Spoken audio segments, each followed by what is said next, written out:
Hello power people and welcome back to another video. Today we are still preparing for Pauper Geddon, but we are actually playing a very big tournament that is the Showcase Challenge that is taking place on Magic Online and will probably be 9 rounds, usually is around 200 players. A very quick deck tech since there are not many changes in the list compared with the past, and this video is going to be hopefully long.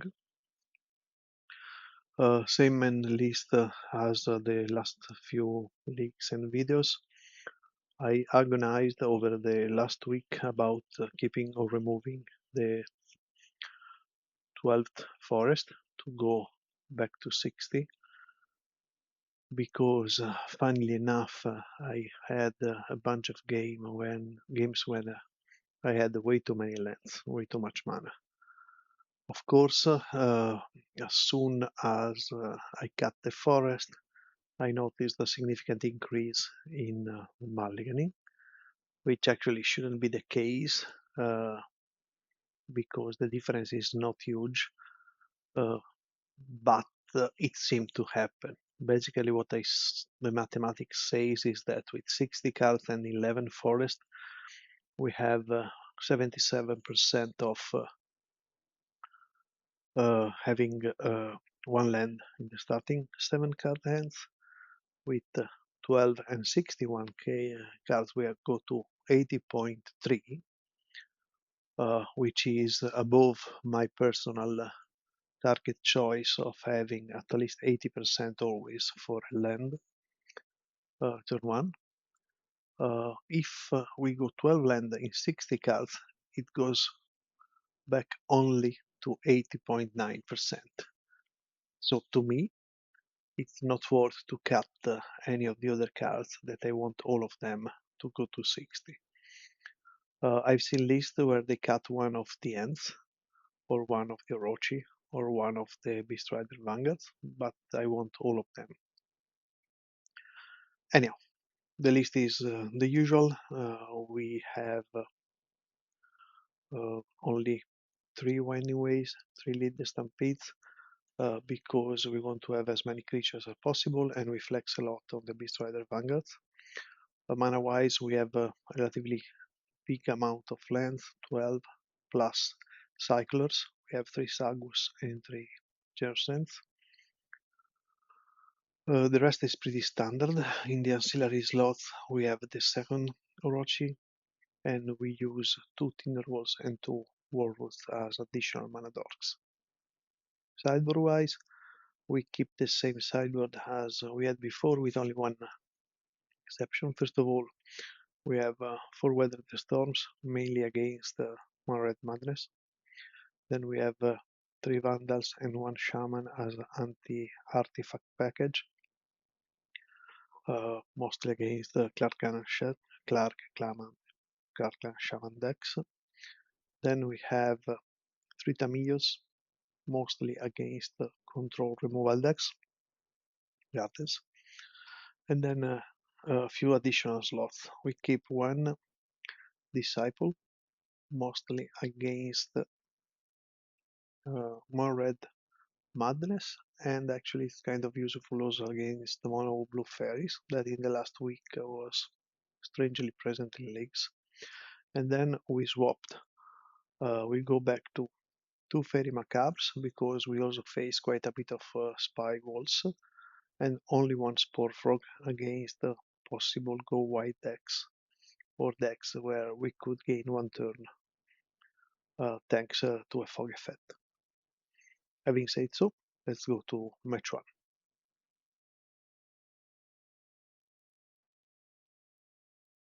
Welcome to the Showcase Challenge. Over 230 players registered up to now.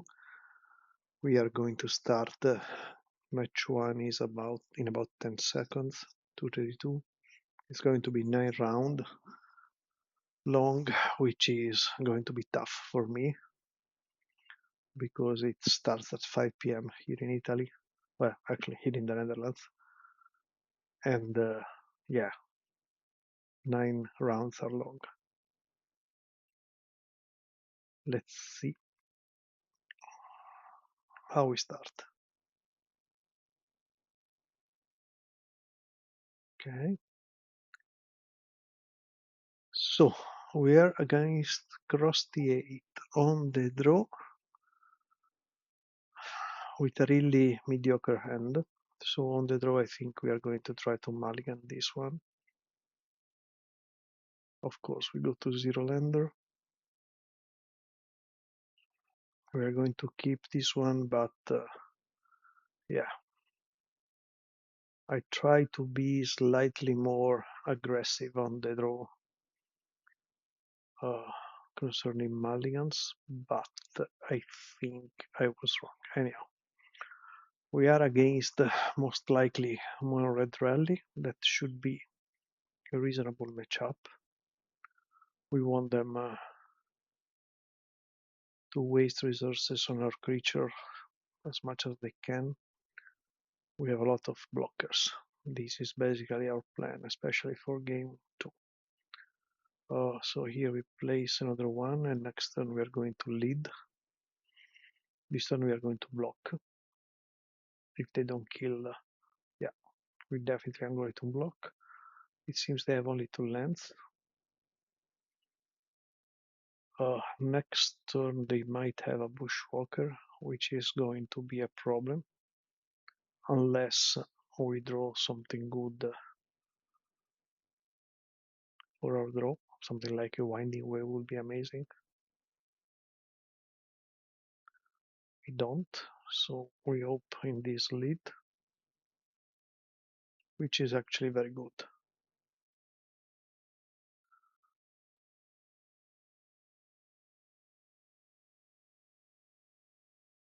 The Shieldwall Sentinels are good in this matchup, provided you can cast them.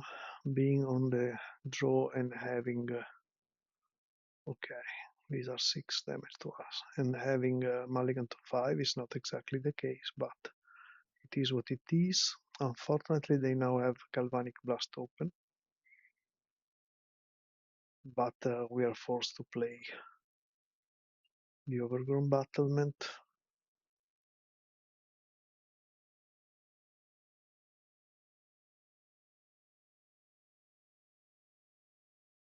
We block only this one because so Galvanic doesn't kill us.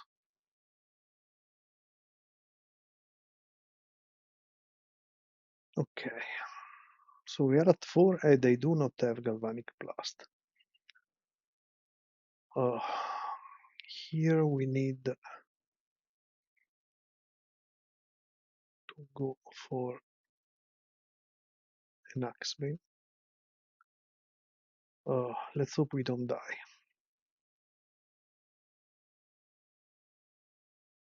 We are at 3.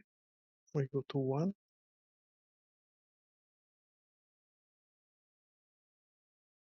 Let's see if we survive. We don't. Triple Lightning Bolt.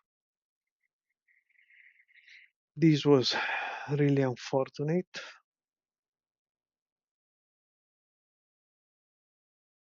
I wanted to check if it was in the triple lightning bolt, but I'm pretty sure yes, triple lightning bolt. Okay, we start in the worst possible way. So we now bring in 4 creatures only. What we are siding out is 1 Orochi Leaf Color, funnily enough, 1 each of Lead and Windy Way, and then 1 Drift, which is the hardest card to cast, or to use, not to cast. So now we go up to 40 creatures. I think in leagues, in over 150 matches, I met Mono Red Rally something like 6 or 7 times. I never lost. Let's see if we start the losing series in the Showcase Challenge. That will be very bad because then we enter in a place full of red. Anyhow, we are on the play and we have a very good one. So here we are going to get the land anyhow from the end at the end of their turn, hoping they start. No, they don't. Okay, This is a good start anyhow, because we take 1 damage, but then we kill the monkey. We have a good amount of mana and card draw.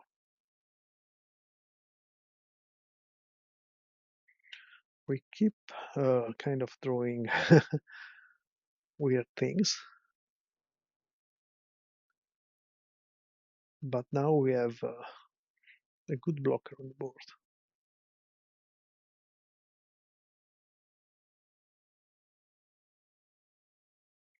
They do seem to have a huge amount of balls. We keep drawing useless cards. Okay. It's fun because we put out one of the drifts, but just because, blue cards are complicated to use, we have drawn the first 3 cards that we drew were blue cards. Now, whatever they play, we are probably going to block because we have nothing. Let's see if they also have the kill for the elf. They don't. So here we block 1. They have only 2 cards in hand, but we are not in a very good situation, to be honest. Here we go. Disciple.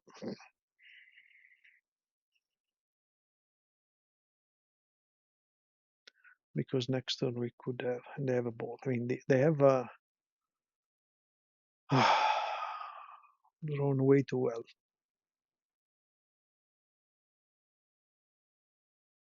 Now we need to find a good draw. Okay, this indeed is a good draw.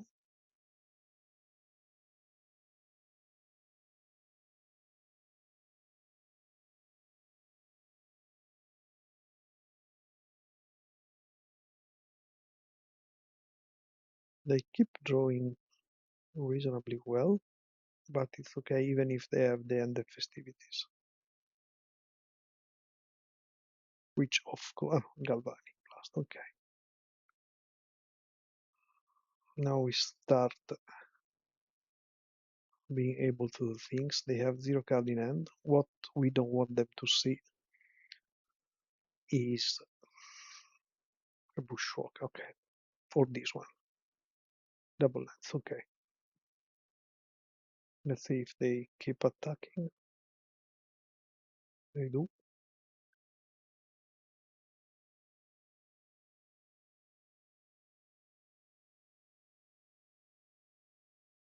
Now Aquarium will be very, very welcome. This thing is amazing. Okay.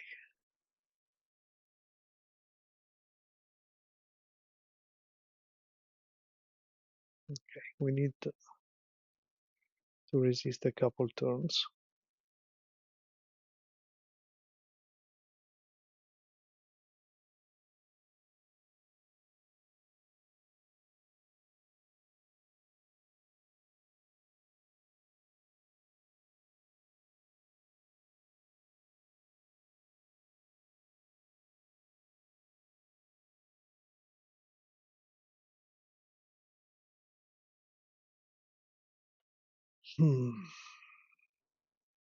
So here we are going.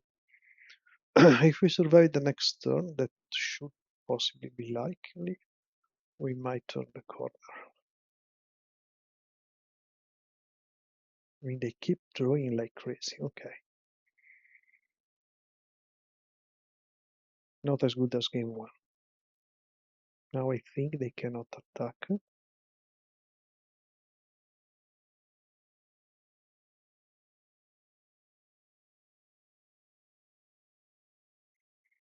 And we can start finally playing this game.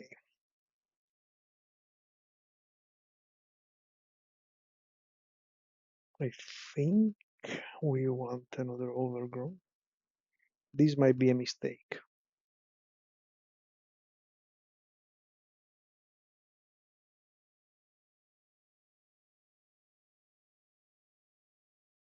But I don't. Well, the only way for them to win is to get another of the draw two, a draw two balls. Okay, I think this game we pulled it off.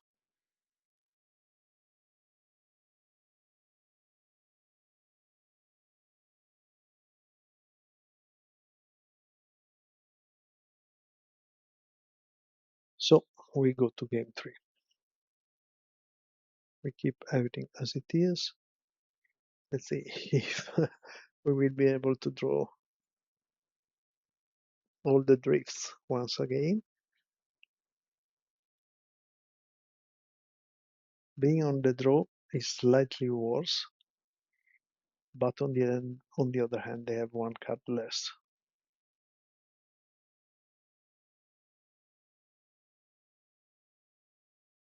I don't know why this thing is happening. Okay, we have a good hand. Not exceptional, but good. The mulligan to 5, which is very good for us.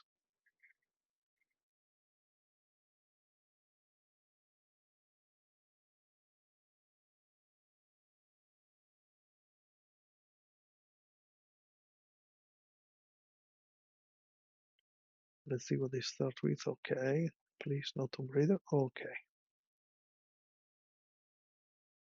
Now a good, very good thing will be if they waste a bolt on our Query, which they do.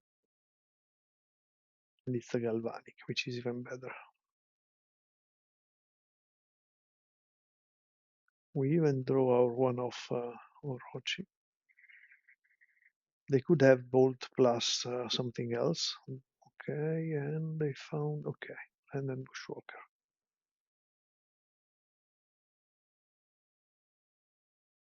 Okay, here we are really drawing well. Here we go for the Winding Way, just in case we draw the Vandal, which we don't, but we take 4 creatures, so we go Orochi to be mana efficient. This game is very improbable to be lost at this point, I think. We were very unlucky and we were very lucky.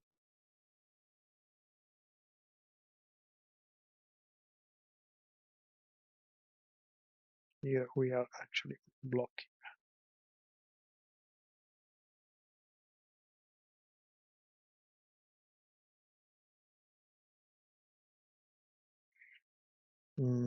I think we start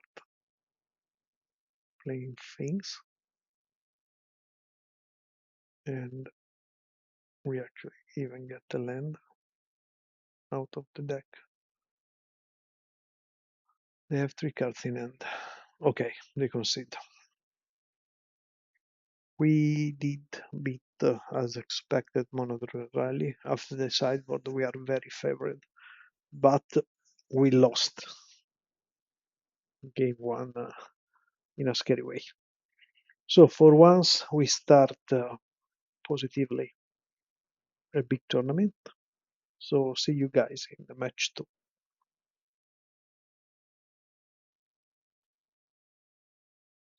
Ready for match 2. We are very, very low. Yeah, almost the last of the 1-0s. Of course, at the beginning it doesn't matter. Let's see who are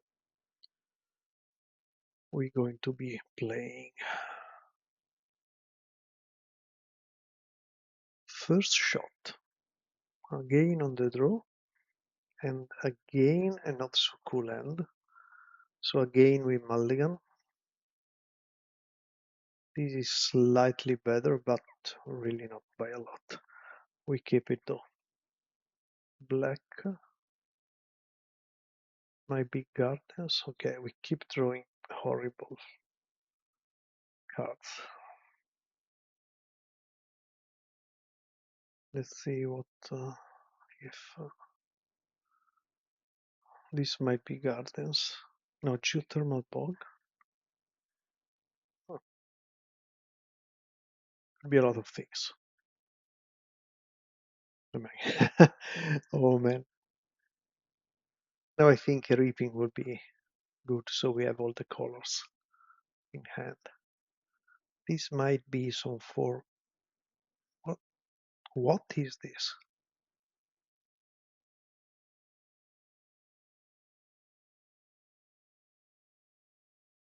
Some form of cycling storm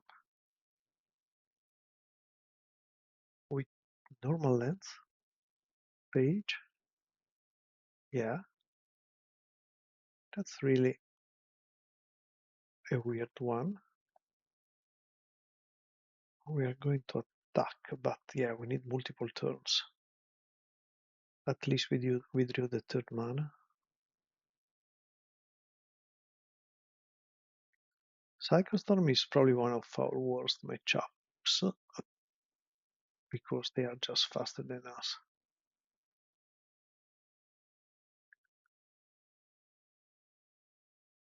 This version seems to be a little unusual though, so I'm not really sure what we are facing.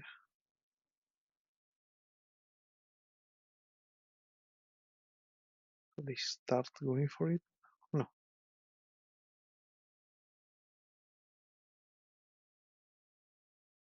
In fact, they play normal lands is really putting me off because I basically have an idea what is going on.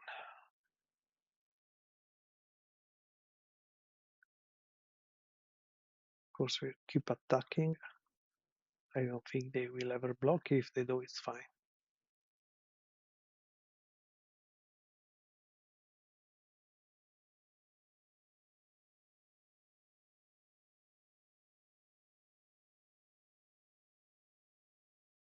I found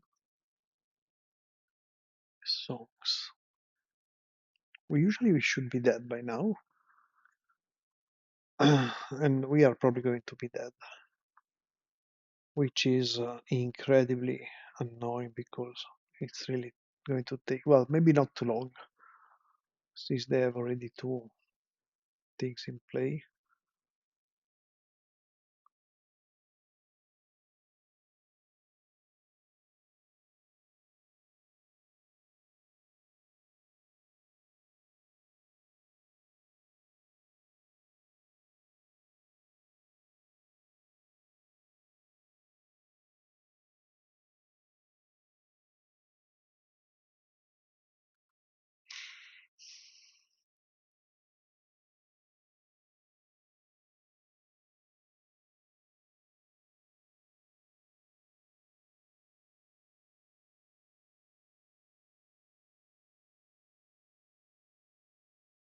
I don't know what our ideal draw would be, assuming we don't die. Probably a winding way.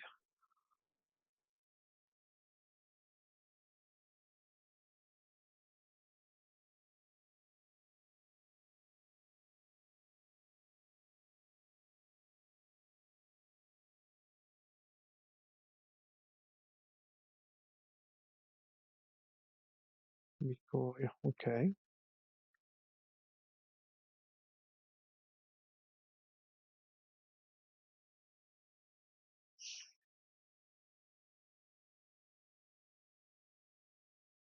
So I think we hope they whiff. So we go for the Freed here, and we hope to have an untap phase.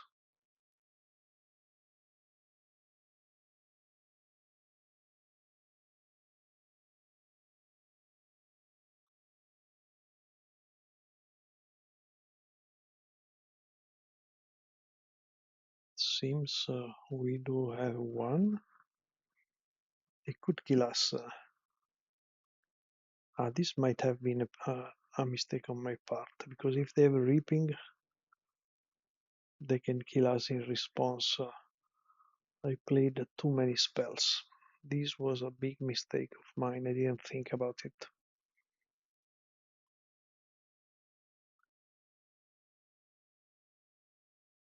I should have played the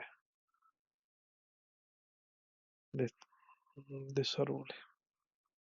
Let's hope they don't have it. They seem not to have it. So we win game one. I don't really know what we can do. We are bringing in for sure the Macabres, but I think that's it. Because usually against Cycling Storm, we would go full against their lands, which are artifacts, but this version does not play artifact lands. We could go weather. We take it as a possible surprise for game 3. So here we are just I think we remove 2 Sagus because Sagu goes back in the deck, which is not very useful if we try to just go as fast as possible. And we will try to gather information about this version. If we lose, we can try to go for the weather plan.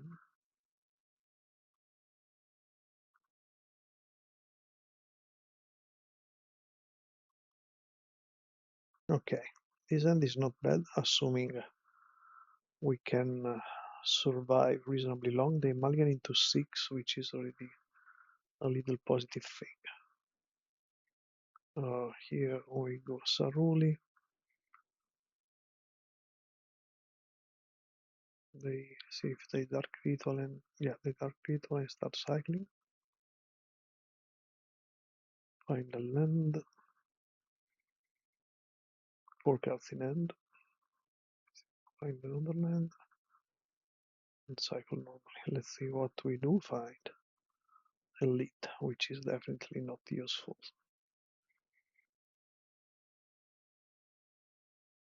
Next turn we are going to go Axebane. Really need to hope they do not have it. I don't know how. They go super aggressive with again with the invokers.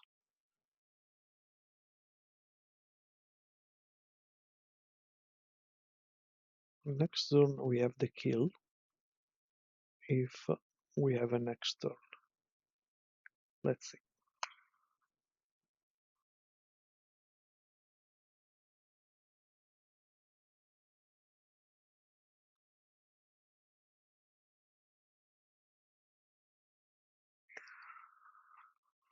So they have already a lot of creatures, 3 cards in hand. They play a lot of lands. If they pass, we might win.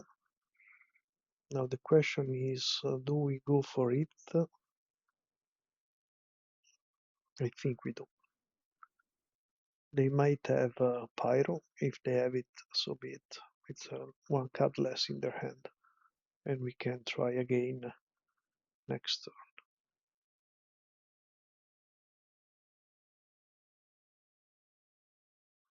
Let's see if they have the Pyro. They don't. So we are going to win. This is so weird, to be honest.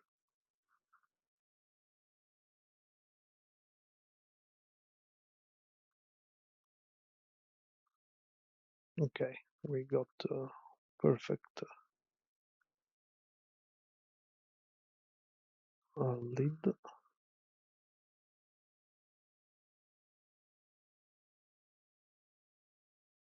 They concede. Okay. This was the first skill that someone needs in Magic. Luck. Usually a very hard matchup, but with an unusual version, and we won both games.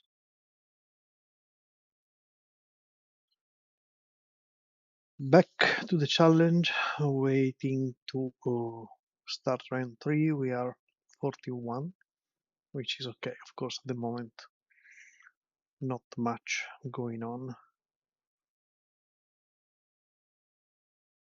Let's see. who we are going to be playing once again.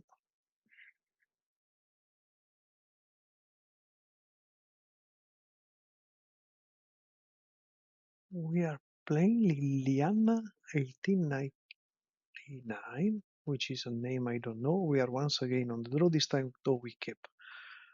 We have good mana, a blocker, and winding way. Let's see. The opponent is going to 5. Could mean anything, but could also mean whole spot. Oh man, no. Okay, so it's very good they went to 5. So these might be both Jund or Grixis. Affinity. Let's see. So the first of the Clark Claman, Clark. Okay, we understood KCS decks. So not much going on for the moment. They might have. Okay, we don't know yet what we are playing against. Let's see if they have another land. They do. And now for refurbished.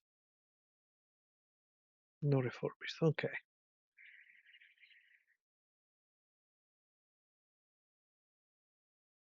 Uh, we go winding away. Okay, and we do find basically the kill for next turn.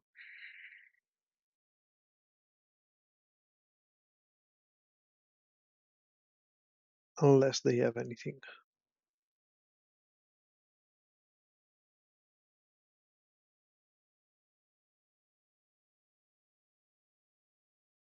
Okay, they're looking for Kark. If they have it, they have to. Yeah, so it's Rand. If they have it, okay, they do not have it. So I think we can try to win here. We need a bit of mana though. So let's see if we can do it. So at the moment we have 6 mana, but we need 8. If I play the Warlords,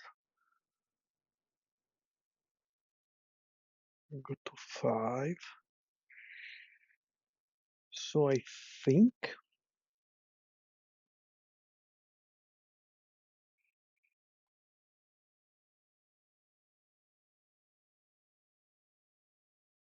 yeah, this is unfortunate. If we would have had a Quirion or a Tinderwall, we would have won.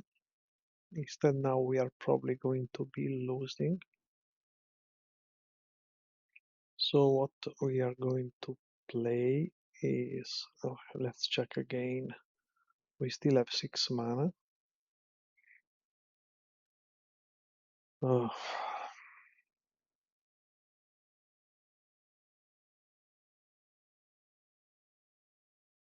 we go get another battlement, but we do not play it immediately.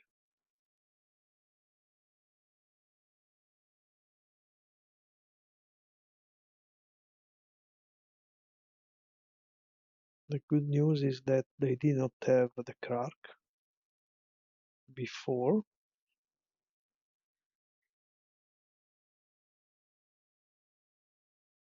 And they did not have, or maybe they could have now a cast down. Yeah, we need to play around a lot of things. So, okay. So we win game 1. Unless they have a swamp.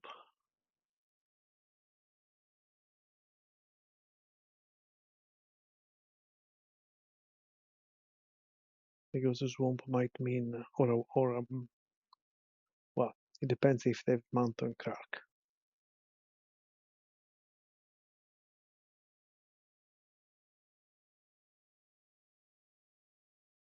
If they have mountain Kark, we are actually going to lose.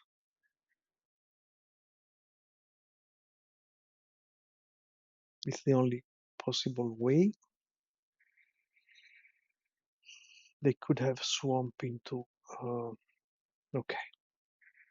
They still could have swamp into, I will tell it.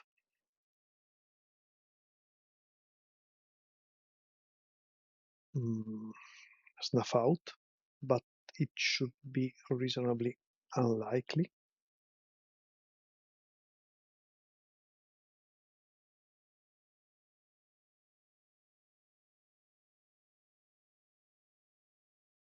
So we try to go for it.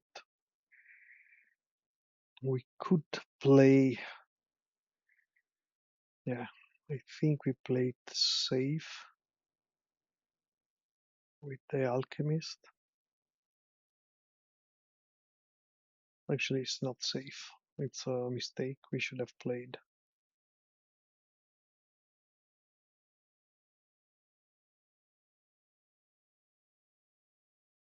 the freight, because now we are going to use all our mana. If they have the snuff out, it's a problem.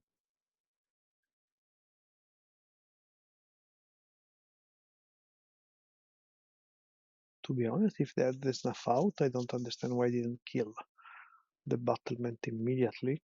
But of course, this might be one of the reasons to do it right now. They are thinking, not sure about what.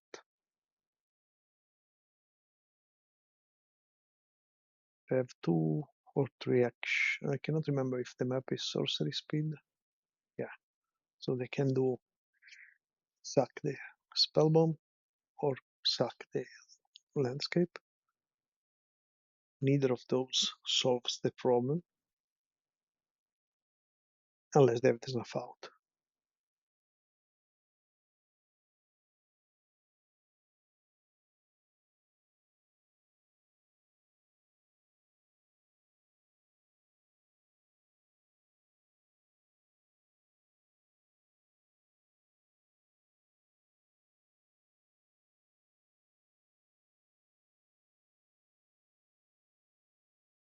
Not sure what is happening.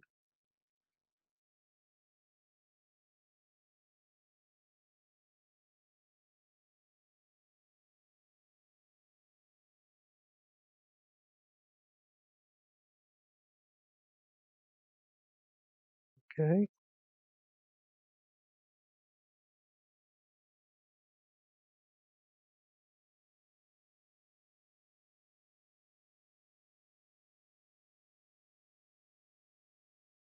Now is the moment of truth. Okay. We should be almost free to go. Yeah, okay. So we were able to steal game 1. The opponent had to mulligan to 5, which of course is never good. But against Jund, we need to take all what we can.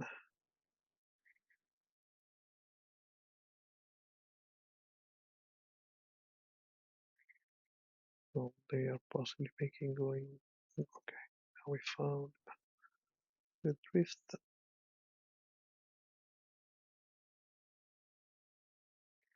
So we should have precise mana for the Valakut Invoker. Let's see if they concede. They don't, so we generate 5. So I think with this we should be able to get to 40 exactly.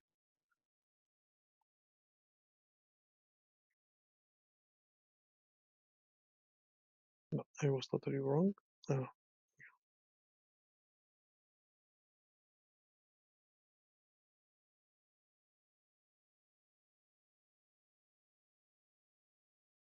This should hopefully be enough.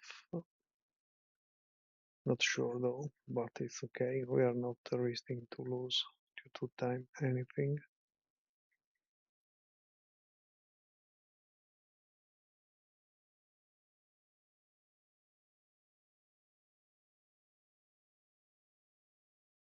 And okay, we win game 1. So now we need we have two choices now for sideboarding, meaning the minimal, which is going for the artifacts, or try the maximum, which is going for the artifact and bringing in the Tamilos. I think on the draw we try to go for the maximum, but this means 7 slots, which are a lot. So we can we need to. Okay, so let's try 1, 2, 3, 4, 5, 6, and 7. For sure, the winding ways go away, and then we can cut a number of Shirval Sentinels and Sagus. I don't want to cut Orochi, or we could even cut the Tak, but I'm not super sure about it, so let's cut 4 of these. Do we go extreme with the Sagus? Let's go in the middle. This is very heavy sideboarding, which I don't like, but Jund is a very complicated matchup, meaning probably we win in the best case 1 in 3 or 1 in 4. Well, let's say between 30 and 40% maximum. So we need to gamble a little.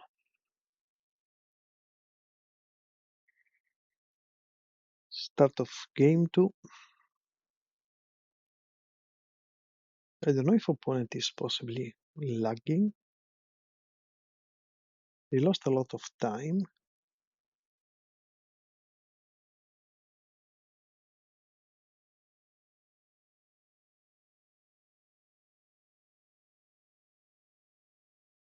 Okay. This hand is not very good, but it has good mana development, so we keep it. Let's see what they are on. A very good draw will be a Tinderwall or an Ant.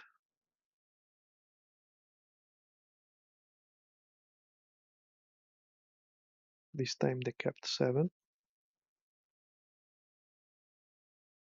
So the plan for the moment is quite straightforward. Land Quirion, land Warruth, land Axebane. Maybe they are double queuing, which is, to be honest, I wouldn't advise it to double queue during a showcase playing Jund.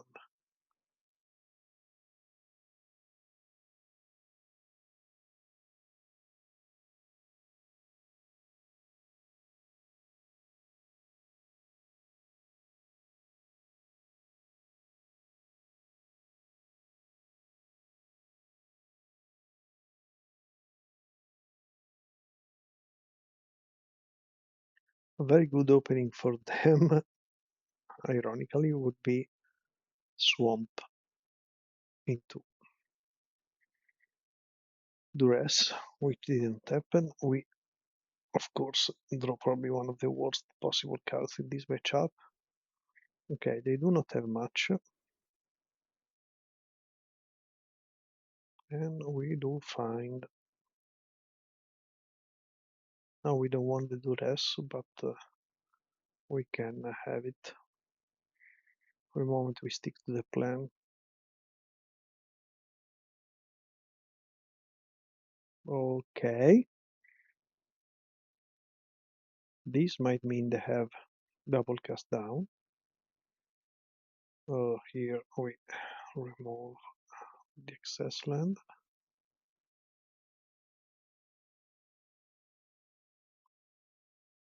That's a little weird, but it's okay.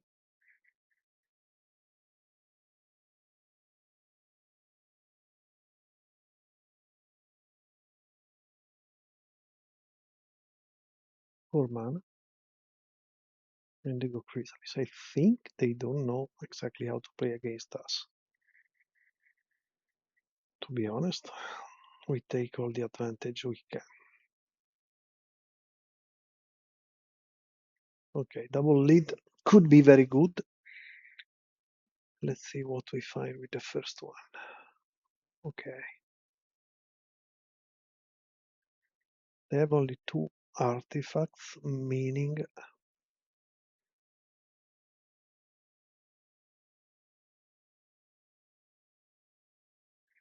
they cannot crack. And if they do, we have the Reaping open.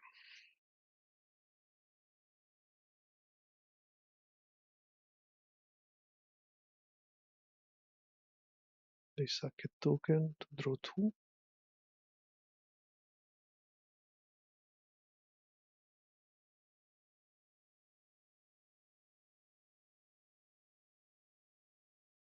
Land.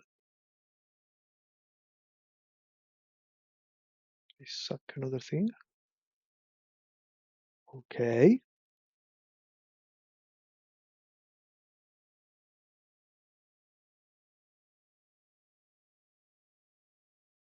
Not clear why they are not attacking with a flyer.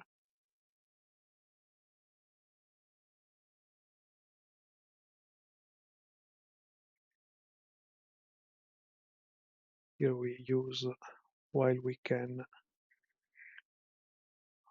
the Reaping.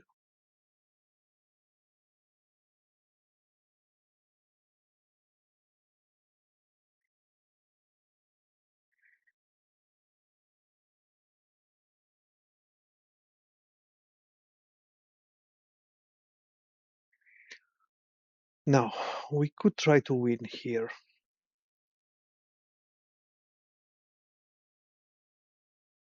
But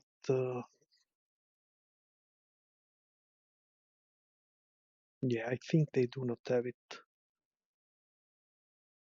They could have the they could have, I will tell it, a Pyro.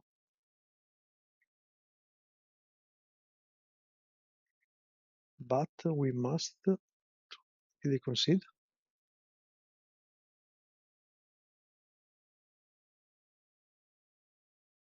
It seems so.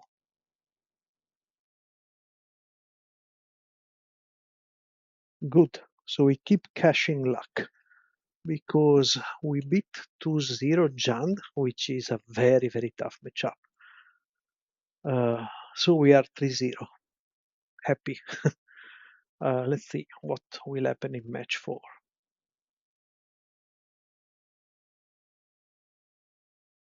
Ready for match 4. We are in the top 16. And the weirdest thing is that the guy on 17 dropped, being 3-0. Probably life happened. There are a lot of scary names here, meaning it's unlikely we will get a lot of luck in the pairings once again, but we'll do our best.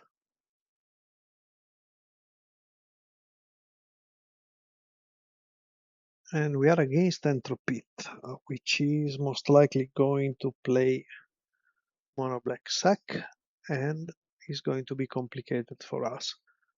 But on the other side, we are on the play. Let's see. And we are going to mulligan as well.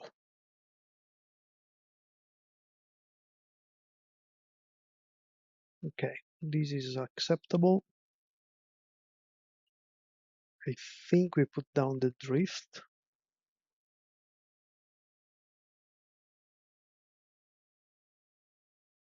Yeah, prefer to have mana than a drift with this hand. Let's see what happens. And surprise, surprise, they are on mono black. Okay. Basically, life preservation is the key thing. The Winding Way was a good draw.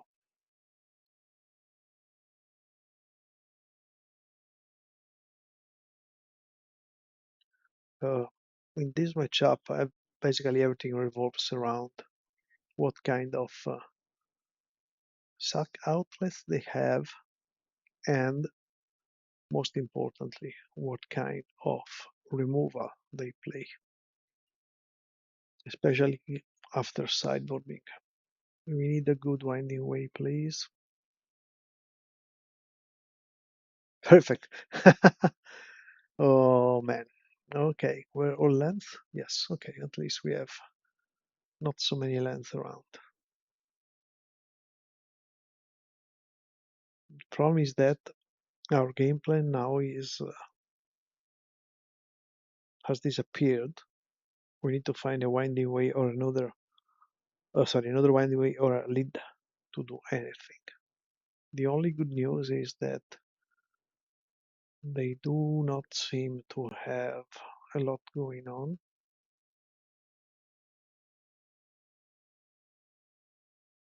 Is this tragic sleep? No. Okay. So here we are forced to block the vampire.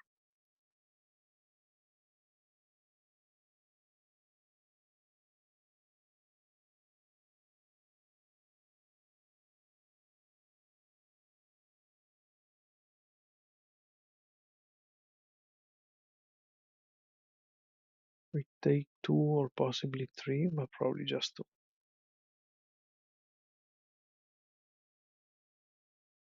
Please deck. Not exactly what we needed. We might be dead this turn. In any case, we are going to block only the vampire.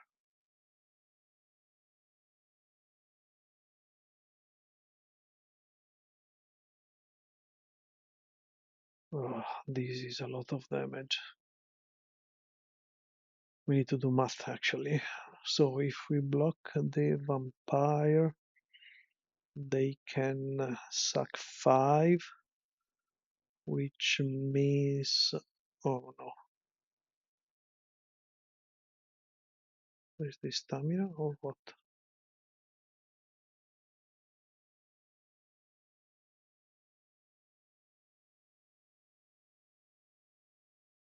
Okay, this was a quick game one.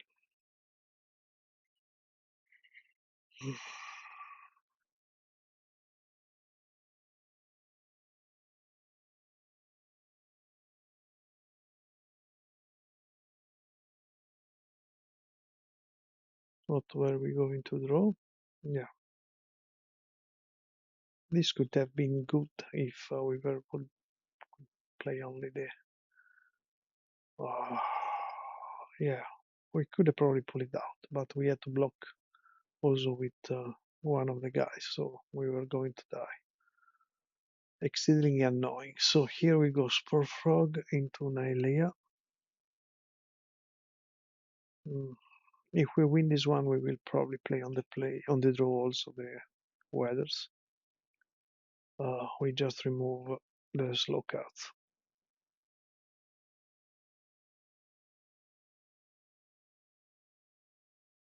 It's yeah, an annoying matchup because we can deal with mono black if we have a proper sideboard, but we cannot afford the proper sideboard against them. And of course, I mean, we were on the play with Mulligan and we whiffed dramatically the winding way with 6 lands in the top 10 cards, probably something like that.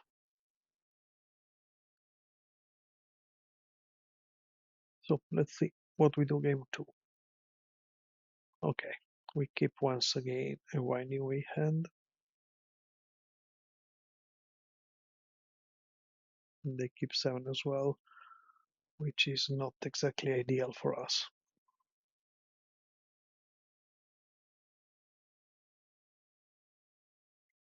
I'm not sure about the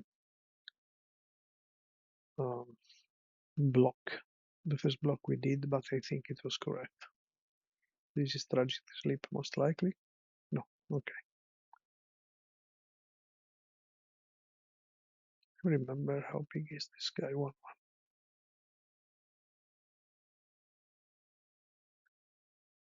This is starting suspiciously similar to game 1. In case they have I think Marauder, the guy that makes us suck. We need to suck out Aquarium.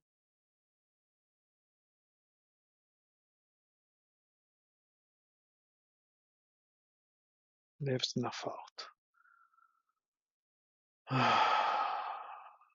Okay. Then they probably also have the Marauder afterwards.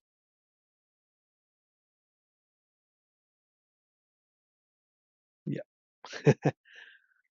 As expected. So this game is probably gone already. It depends a lot on what we are going to draw right now. But it seems we... Okay, we did a reasonable thing. What did it mean? A lit. We take 3 here.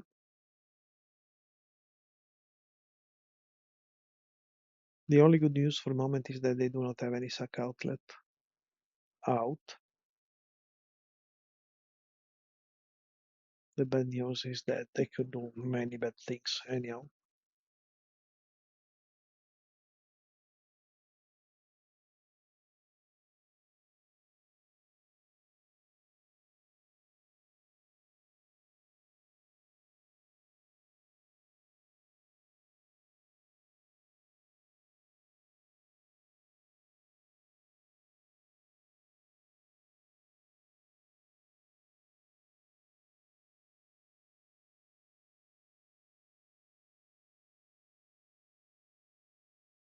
They seems to be thinking way too hard, which is not going okay.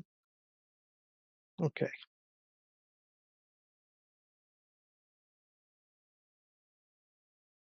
Okay, so we start with this, then we go anyway.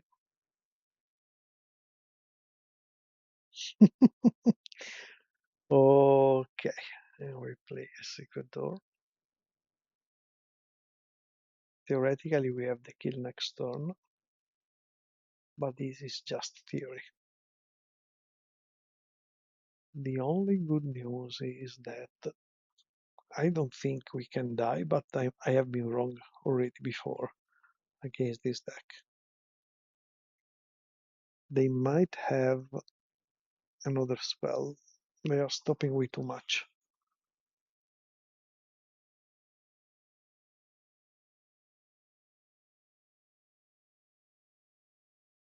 Here we are forced to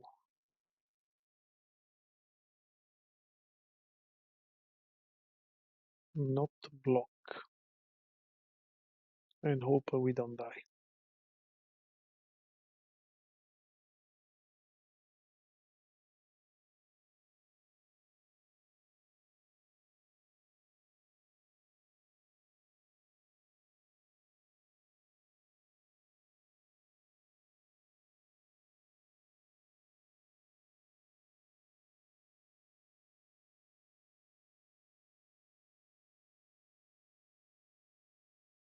We also need to hope they do not have another removal.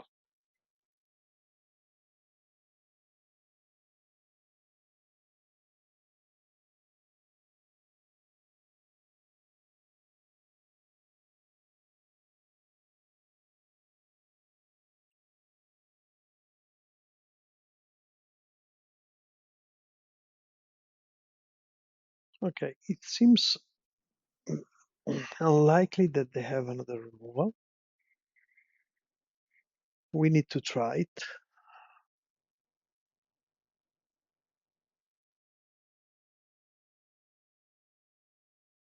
If they have it, we die.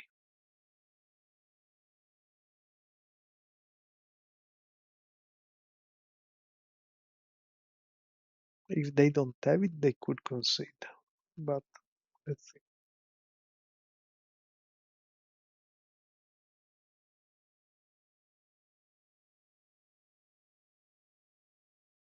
They did have it.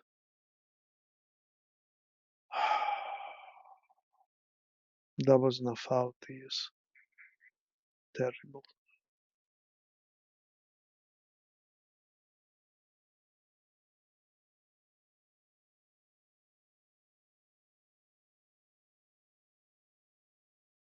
I think they play 2 snuff outs in the sideboard usually. Okay. We are 3-1, and as always, I'm incredibly pissed off by losing in this way, but we were super lucky before. Match 5, we dropped to 31st position, which is probably in the middle of the pack of the 3-1s. Yeah. Let's hope in a good matchup.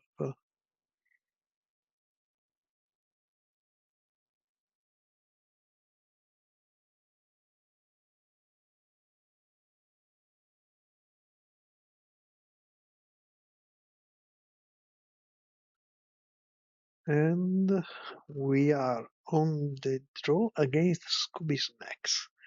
For some reason, I remember this name from the past, but I didn't meet this opponent recently. Assuming they do not pop out by the end of their first minute, I will stop the recording and then restart as soon as we actually start. No, they came. Okay, we have a reasonable hand. This one is keepable. They also kept 7. Oh man. And unfortunately, we are facing another Krark Clan Shaman deck. There might be some minor hope it's Rakdos Madness, but I assume this is not to be the case. Now we have the certainty that this is not the case. So here we just ignore what they do and we try to win fast. Next turn we are probably going Axeman into Winding Way. We need to determine what they are on. The Great Furnace means is probably Grixis Affinity. And our friend comes out immediately. Okay.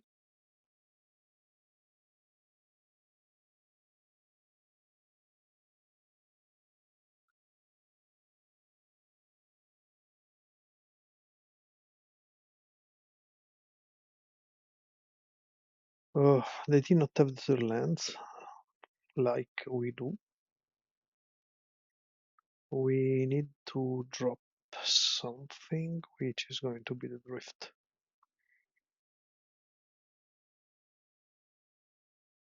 Next turn we are going to go Sagu into Overgrown, unless we draw the land. Here we put down the Orochi.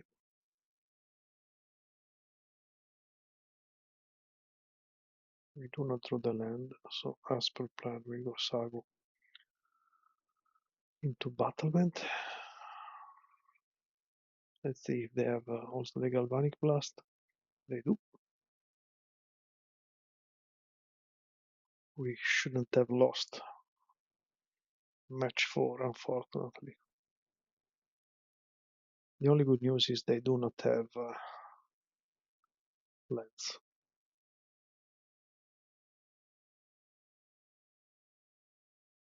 Now they do have lands, so there is no good news anymore.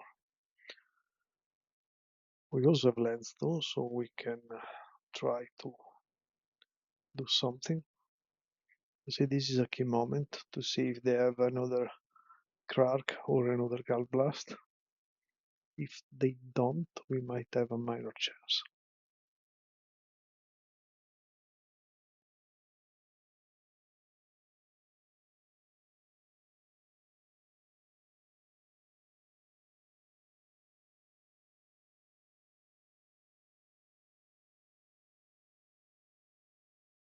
Seems they do not have the land, even though it's not clear yet.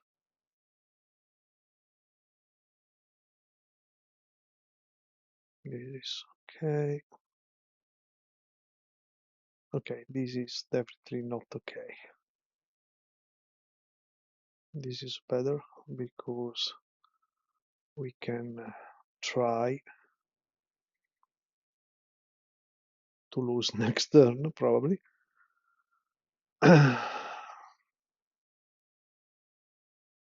We need to block one of the enforcers and go to A4, hoping not to die, which is a lot to hope for.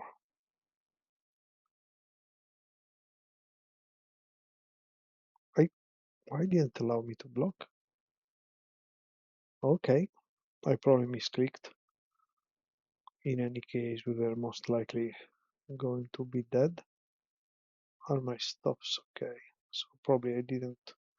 What were we drawing? Actually, we could have had the win.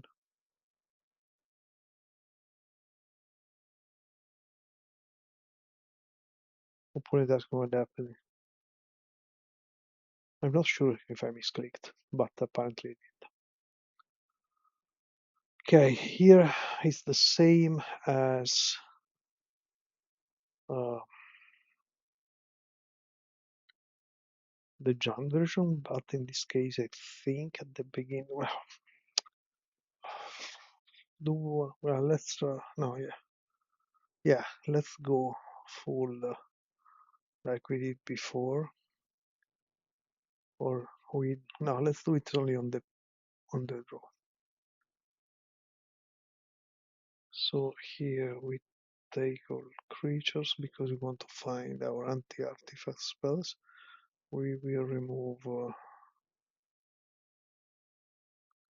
like we did before.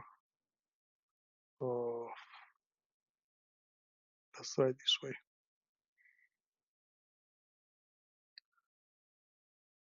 I think we can never beat Affinity.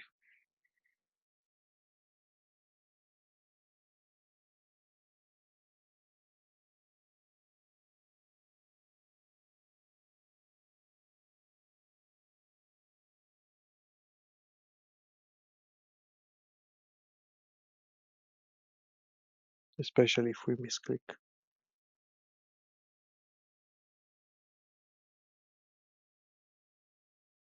So for the moment, in 5 matches, we had 2 very complicated matchups. 3 very complicated matchups, one 50-50, and one which is usually positive. So not super lucky with the matchups themselves. Of course, we mulligan. Okay, this instead is good. So we put down the Beast Rider Vanguard. They are also mulliganing. Affinity is slightly more hateable in terms of um, land destruction than Jund because they play almost only artifact lands.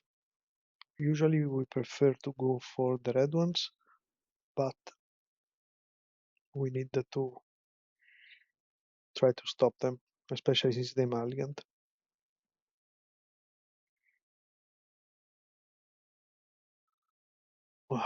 We keep drawing reasonably poorly.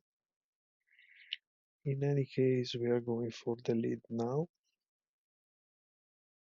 which is good. Well, average good.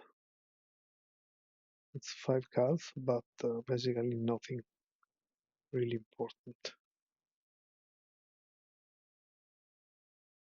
I wanted to find another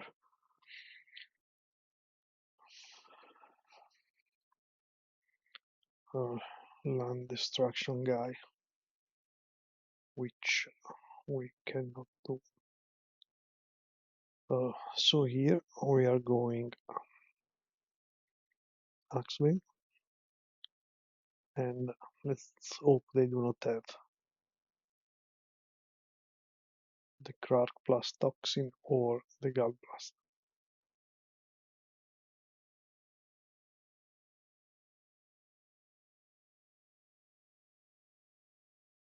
This might be a familiar. No, this is most likely a card now. No, okay. Okay,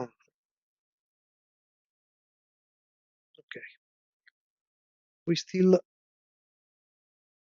game 2 as expected, thanks to turn 1 land destruction.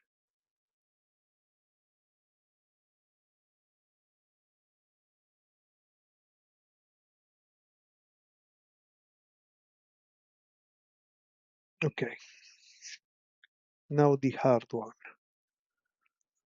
I think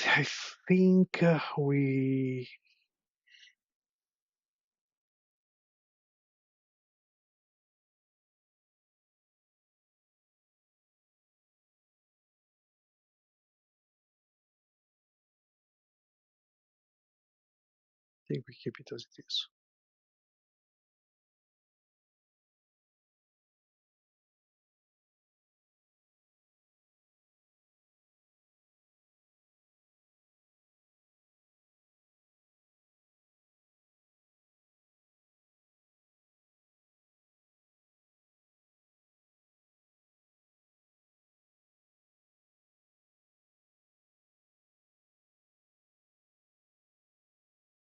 Okay, we once again have the turn 2 Vandal, and they are mulliganing quite a lot, which is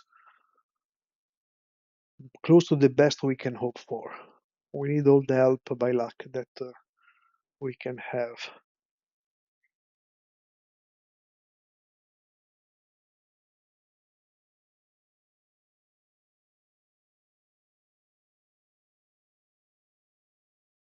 It will be very nice to find. No, yeah, anything. I mean, in any case, our plan is going 100% into land destruction.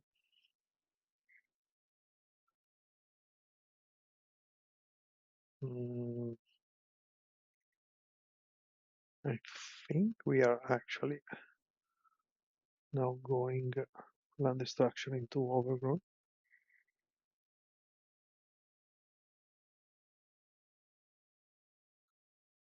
Which is still working.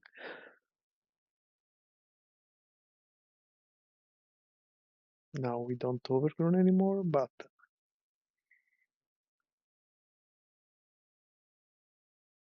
we hope we limited their mana.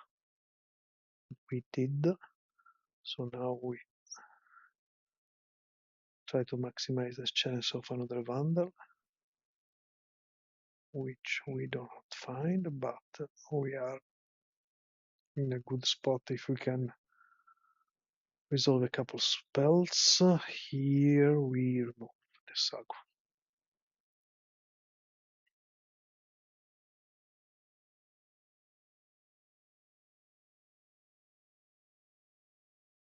We are sort of all in. We need them not to have Krark plus Toxin and finding the Great Furnace.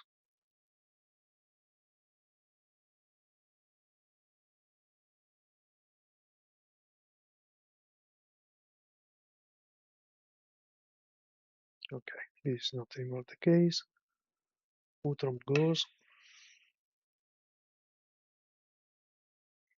Okay, no lands.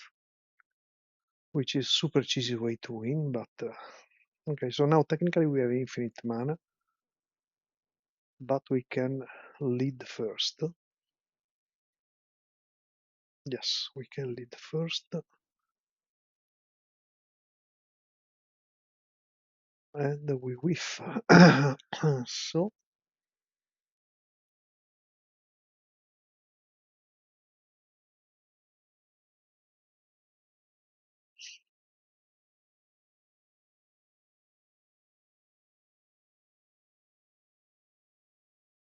we winding way.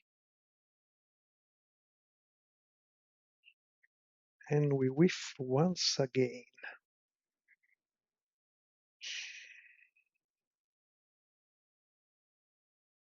So we play only this because we need to hope they don't do again the thingy, and this time we need to hope also they don't find a. Okay, this is good. Nigel Spellbomb, because we are going to go. We try to go for the ripping line. We need not basically any non-land to win. Okay, I'm not super sure this is enough. Let's see. We have 6. So if we play 6, then we have to. No, yes, we have it. Okay. So uh, I'm not sure we actually have it. We need 1 black mana that we are missing. Okay, so because we need 8 blue mana and 1 black. Here we have the total amount, but we do not have the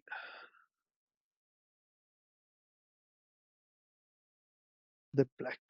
I'm correct, this is 6, 7, 8. Yes, so we must go for another lead.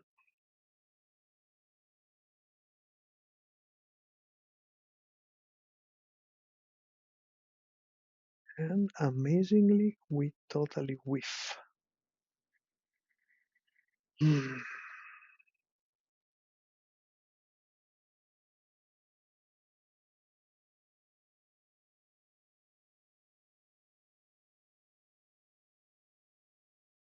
So we might lose this match due to double whiff, triple whiff.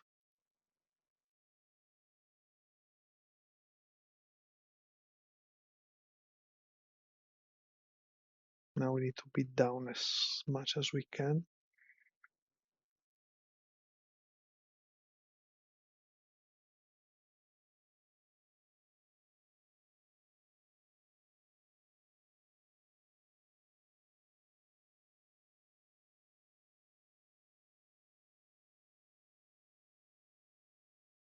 I go to 13, we do not play anything.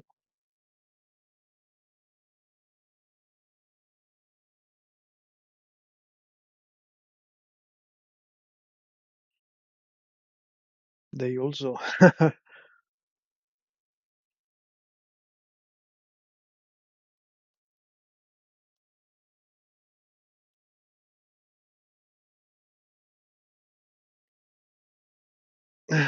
okay.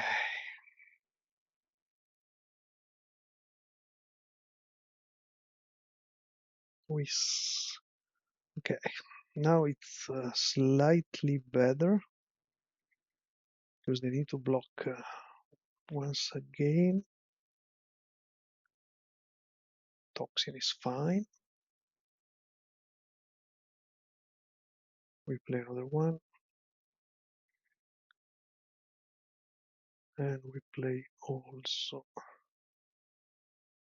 an Orochi. That gives us lethal, correct? I think so.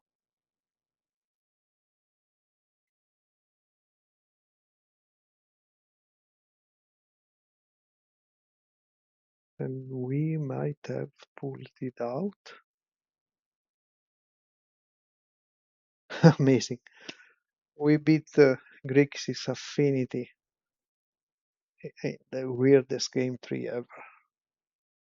The, the key point is always the strategy, which is try to have turn 2 Vandal. Uh, even if we could have found another Vandal or the Shaman, we would have won easily. But instead, we whiffed 3 consecutive card draw spells. We were 1 mana short for the Reaping line, and opponent never saw any land after the first two, which is unbelievable. But they never had 2 mana, so it's already good that they actually found the blood fountain, allowing them to go double refurbished. So luck is back, and we take it. We go for 1.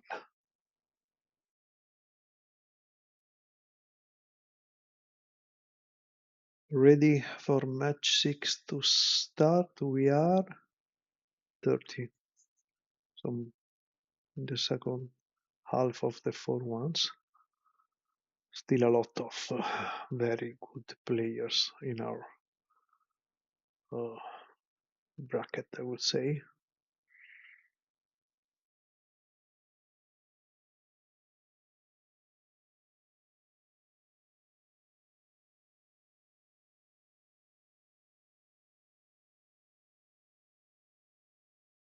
We are on the draw against grajtow, which I don't remember. This and this fine. We keep it's reasonable against everything, and everything seems to be red. Unfortunately, let's hope it is not madness, but yeah, I would expect this to be the case. Having oh, it's not. Okay. So this is Black Red Madness. That is actually a reasonably doable matchup for us. Not easy, but not impossible, like Mono Red Madness. It's mostly due to the fact that they have not usually a super fast clock, and we have lots of flyers or creatures that can block flyer, like we have here. We are probably not going to play this turn the Sagu, even though we could, assuming they do not have another bolt. It seems they do not have the third land, which is really good. Maybe they did have. Okay, let's see what we draw. We draw another whiny or another. So I think we first go whiny away, and let's see what we find. And we basically find not much.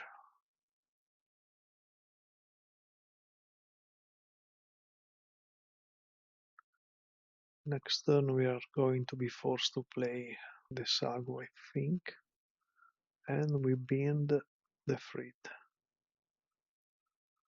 So this game is going to be complicated.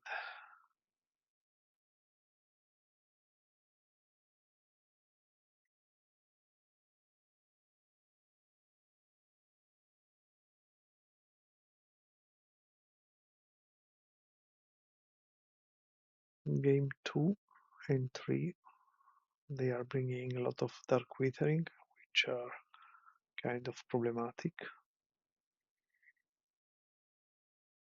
But again, not impossible. Oh, Abuldams of the Vein is not super good, even though one is going to be nullified by the Sagu. But we go to 9.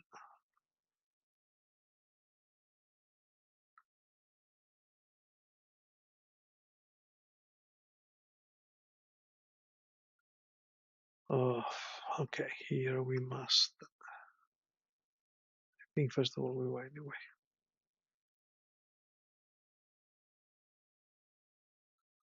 Okay, we do find an Overgrown, but we need, okay, to play over, we need 7 mana, while we have only 6, if I'm not wrong. So what we are actually going to do is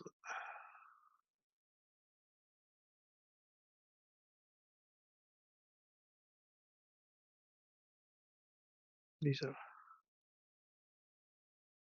2, I think. Not sure what I did. 3, 6. Yeah. So we actually play 1, 2, 3, and we attack.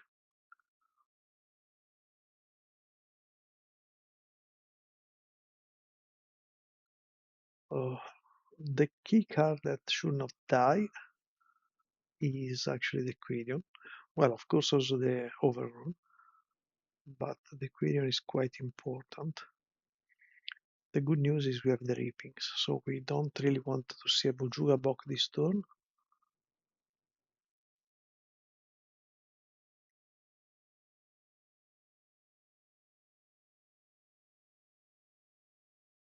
They do, let's see how many cards they know we have in hand.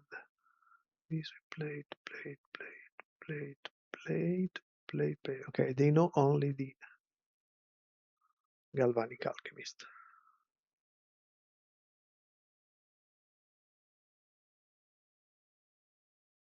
They play a land. They could have a Fighter's Looting too. Flashback.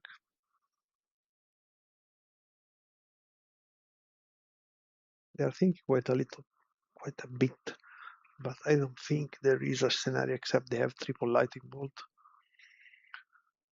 or double lightning bolt plus halves that gives us this turn.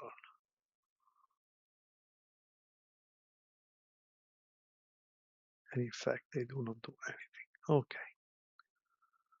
So, okay, this is very good. First of all, we play the Sagu. That gives us a little bit in life. Then we play the Beast Rider Vanguard.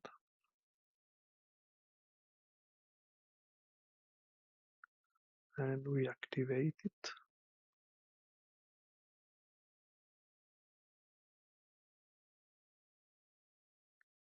We find the Shield of Sentinel. Okay. So now I think we pass. We cannot play 1, 2, 3. Yeah. We pass because if they try to kill the Beast Rider, we actually are going to use the Reaping. I want to have the Reaping open.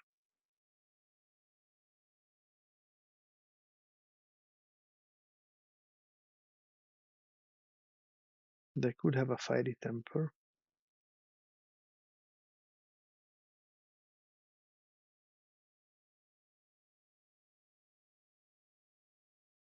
Okay. So now we are more or less in the same situation as before. Now they have an additional card, an additional land, but now they have to do 12.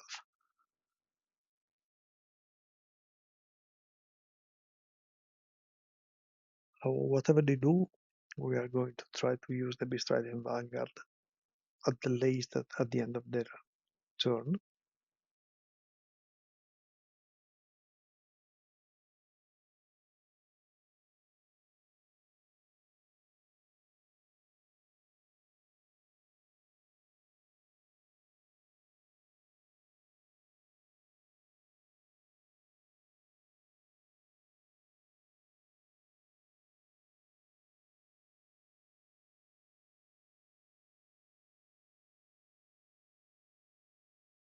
They are thinking.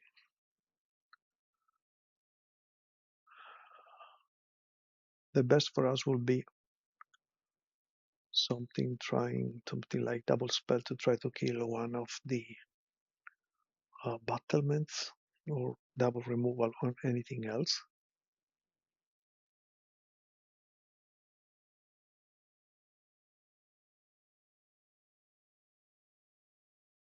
Okay, here we try to untap. Let's see if it works.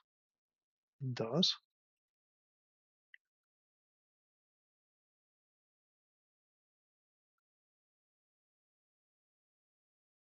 and we get the net, which is good.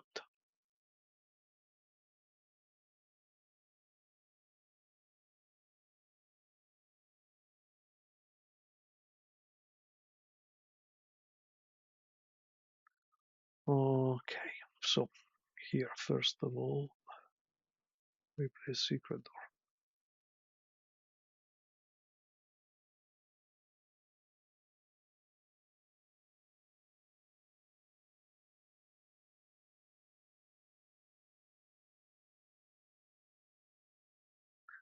Then we play an end.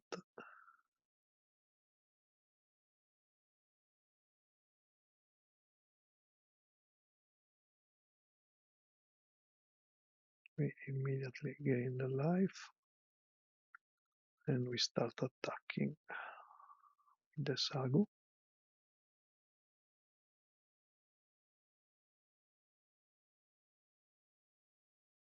We have 7, so we try a Shearball Sentinel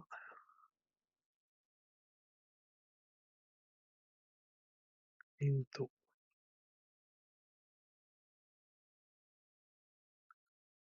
another Battlement.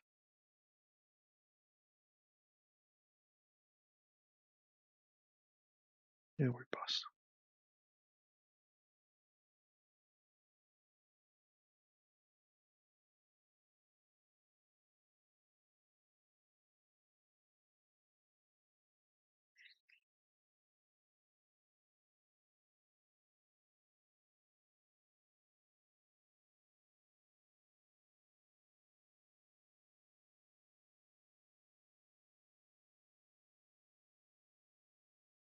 They 5 temper the Sagu, which is more than 5 for us.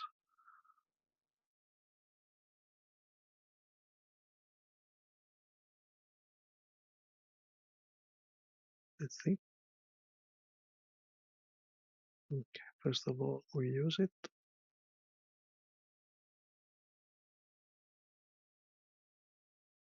Take the Quirion. Unfortunately, we cannot use it another time, but then we get back our graveyard.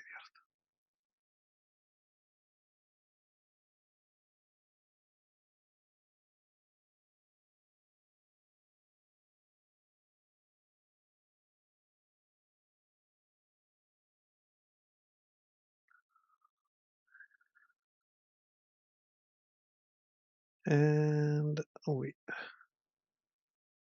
cannot do anything except discarding. No, we didn't have to discard. Cool.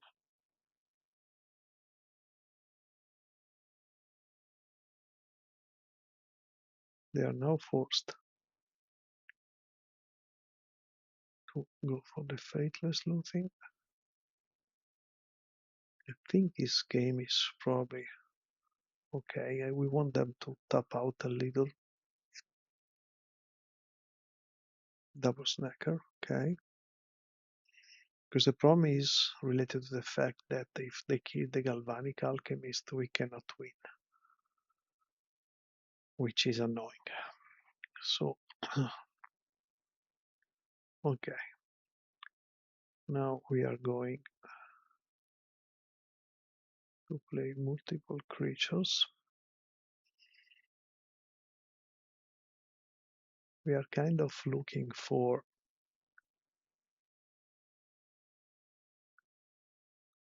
the tuck.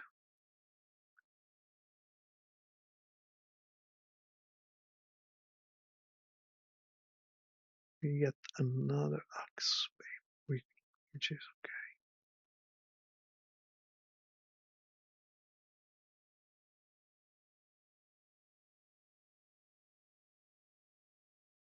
This is becoming smaller and smaller.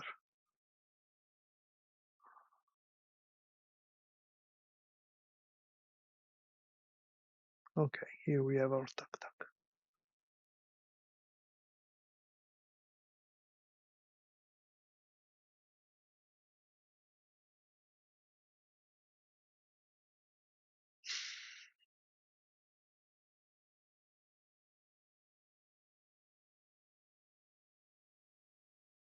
Okay, they concede.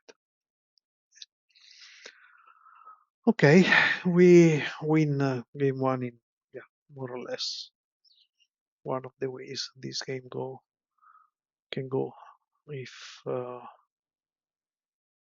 they are not super fast. Okay, now this sideboard is quite straightforward. We bring in only the Tamillos and the Nylea. We need we need to cut a little. I think we trim this way. We cut one anyway just because of the Tamillos.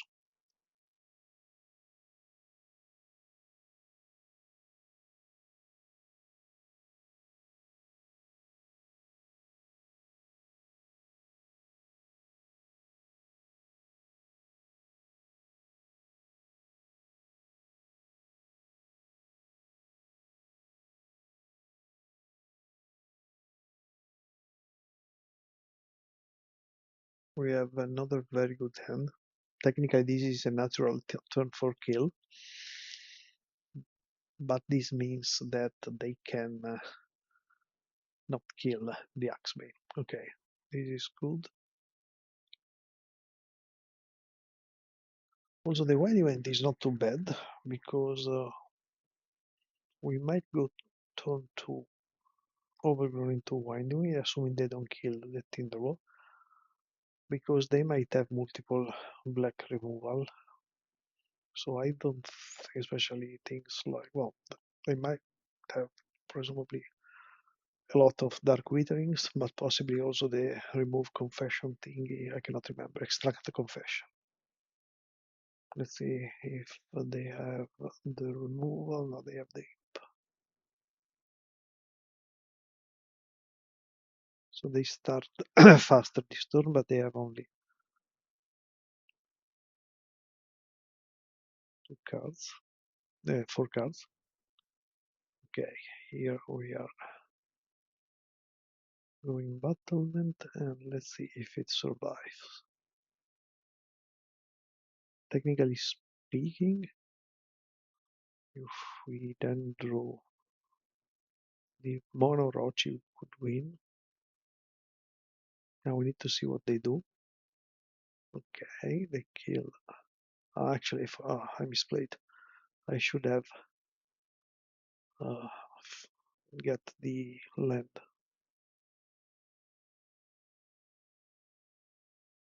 So now we hope to get the land naturally. We don't, but it's the same because we can now play Axebane into Winding Way. So we have misplayed a couple of times. I'm starting to be reasonably sleepy.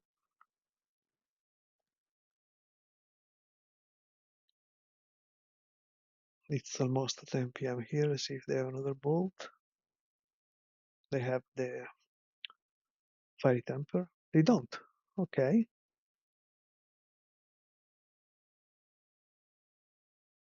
They sucked the land.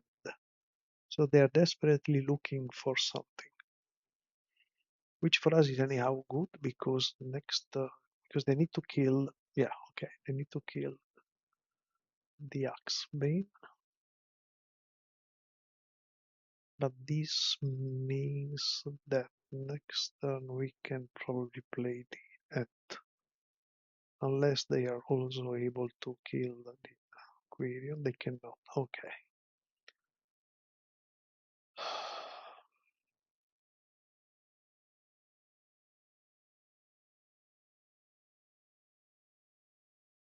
I want to play the Ant.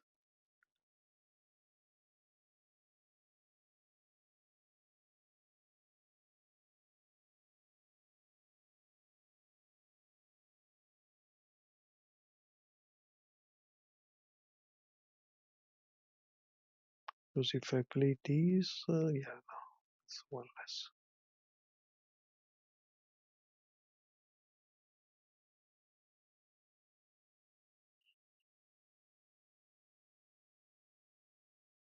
We have all the time in the world now.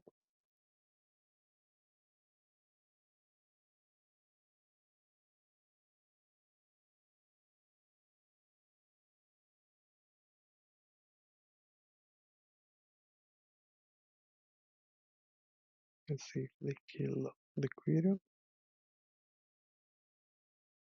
They try to go to face, okay.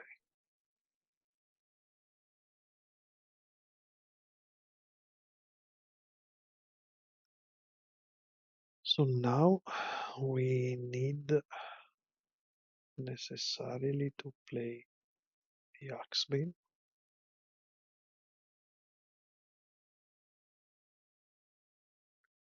Because we do not have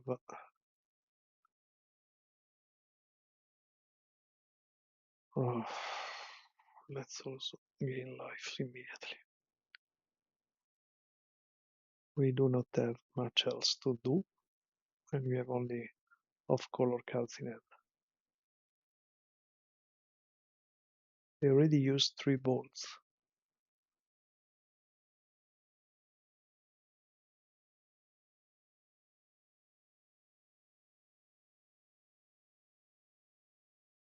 If we can untap, we are going to win because we have once again the Reaping.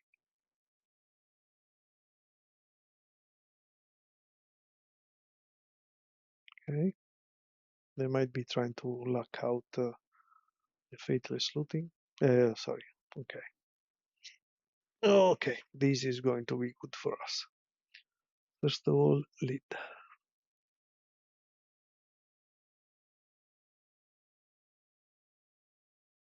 And we get everything. So I think we should be probably able to win this turn. Okay, so first of all, we play another Quirion. Then we play Orochi.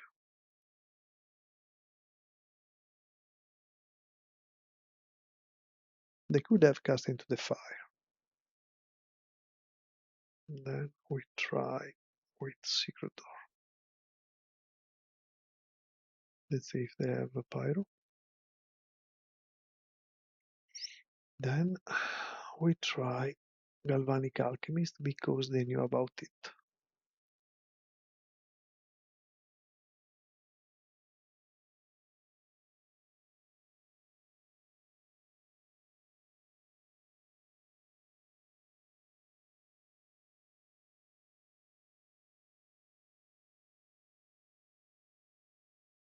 They are thinking, so they might not have anything. Or they want to try to kill. Okay.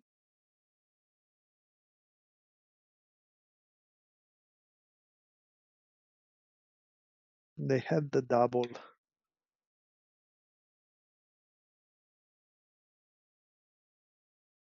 bolt. So we were very close to die.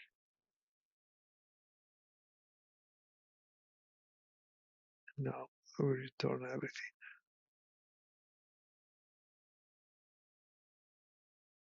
And they concede. Okay, we won 2-0 reasonably easily. These games went more or less as per the script. They need to kill us relatively fast, but at the same time they needed to remove our big defenders. And as soon as we start playing Sagus and Dance, it becomes more and more difficult for them to win. The only, let's say, unfortunate things they had was that they didn't see any black removal, but in this game they saw all 4 lightning bolts, fiery temper, so it's I think the game how it's usually played between these 2 matchups. So we are 5-1, so we are probably sure to be in the prices. Anyhow, we are sure to be higher than 50% win rate. Anyhow, so we are happy, even though we are very, very sleepy.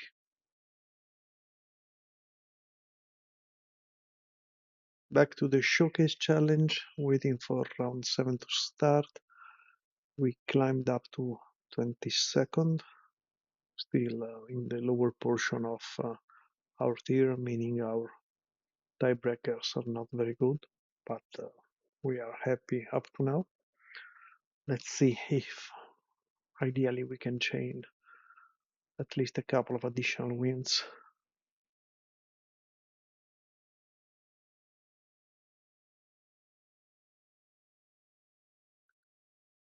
And we are playing against DataPusher.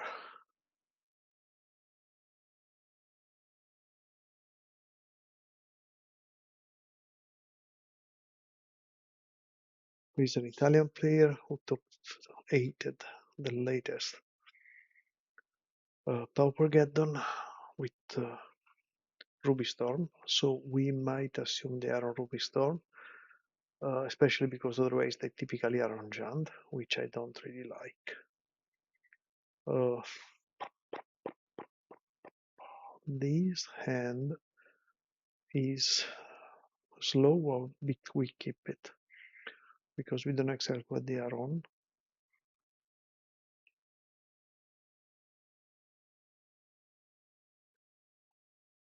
We are going to go Sagu first. They're mulliganing into 6, and let's see what we have.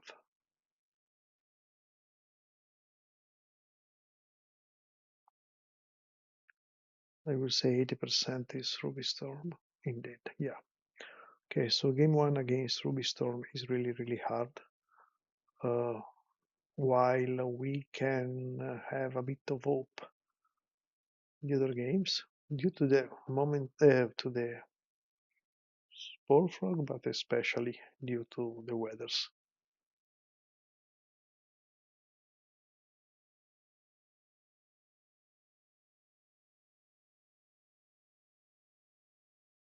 Ideally, we would love to draw basically any defender next turn except Drift or Shipwell Sentinel. The fact they are thinking so hard right now, it scares me quite a bit.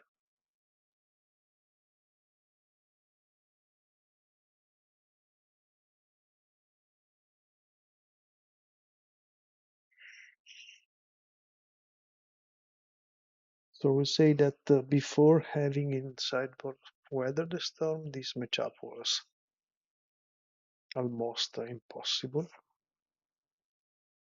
They found the land they were looking for. Now it's slightly better.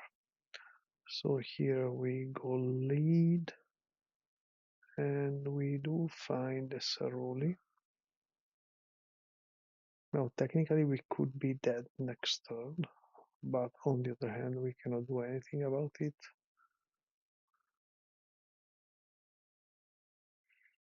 We are one Orochi away from the kill, and we have another lead. I really hope they cannot go off right now. I also think they are probably not going to play the Glimpse unless they have some form of speed up. I think they are passing the turn. Okay. So now this is our window.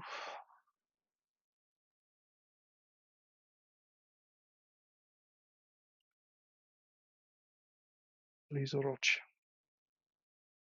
No Orochi. So I fear our window closed, meaning that yes, we can go Axebane and force them. No, we cannot go Axebane actually. So we take another battlement and hope they wait for an additional turn, even though to be honest I think it's not very likely.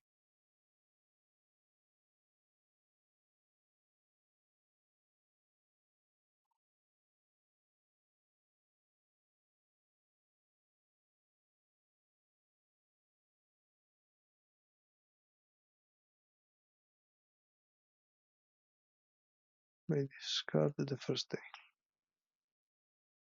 Now I think they go for it. Maybe not. They find land and familiar.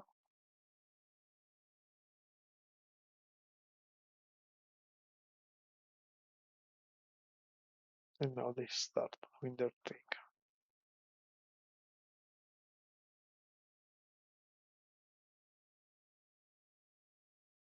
Okay, I think they need to wait one turn. 12. More than I think, I hope. Okay, my hope was wrong. So we are going to yield until their combat phase.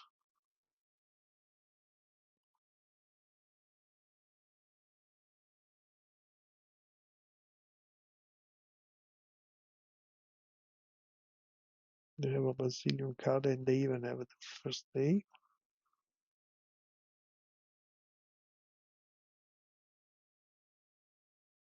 Cannot remember what firebending lesson is. It is, it does 2 damages. So we turn off auto yields.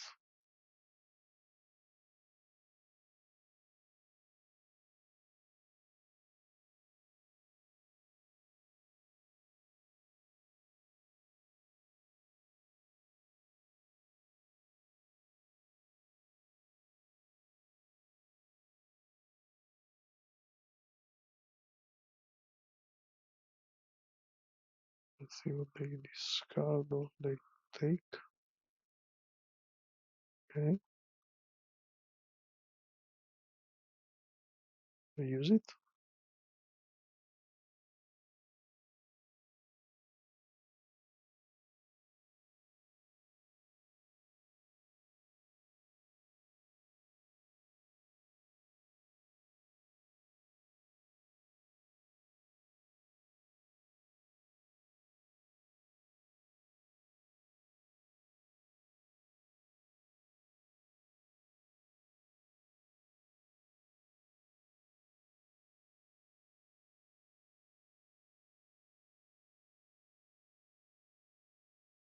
I think we are super dead, but we still hope.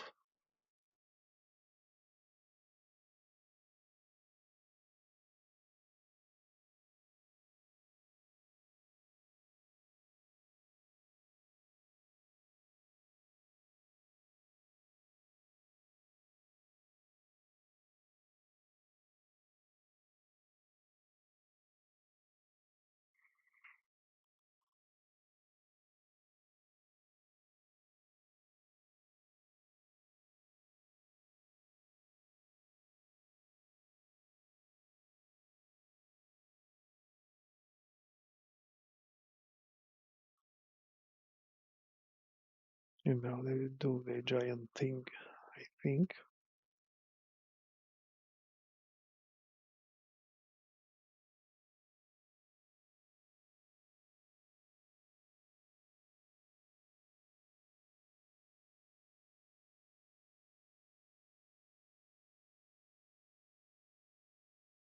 Yeah, now they can draw the rest of their deck.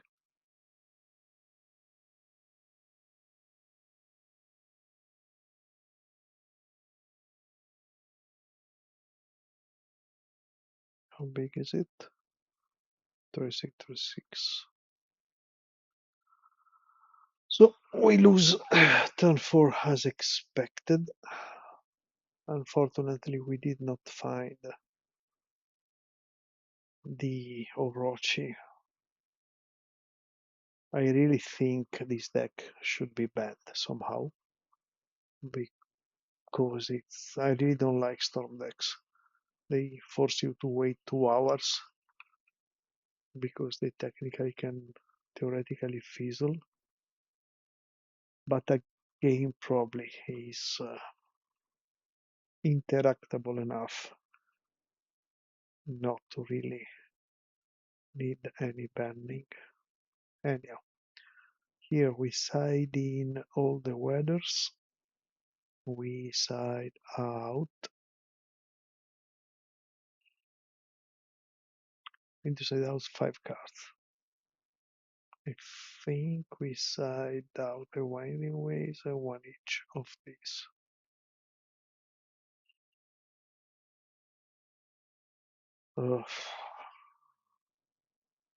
On the play, we are probably playing the normal game.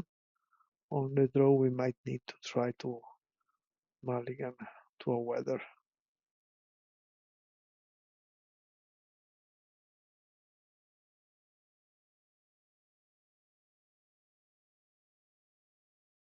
We want to play first. Yeah, we do have weathers, but we have no land. Okay, this is annoying. We go to 5, to 4. We do have the weather, but the situation is really, really bad. We need to find lands.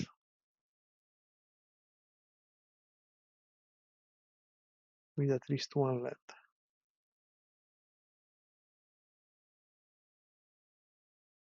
Now I expect to draw all the weirdest things.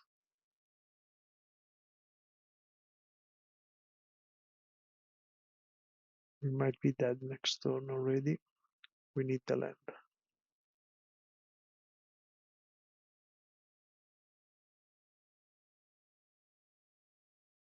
And we fail miserably. So we might have one turn. Probably we don't.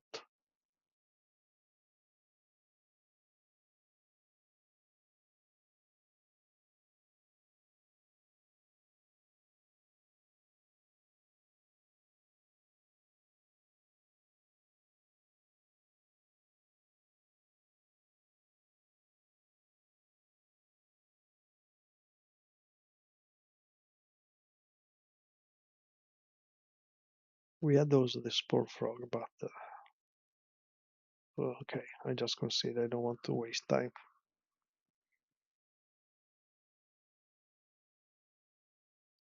Horrible games. As always against Ruby Storm. I really have a lot of decks that I really don't like to play against. Let's see if we had the land. No. We wait for round 7. Now it's going to wait for a lot of time. Let's hope for a better pairing. Ready for round 8. We are back to 29th. I think we might, well, I might have misplayed the last game, last match on the Mulligan to 4.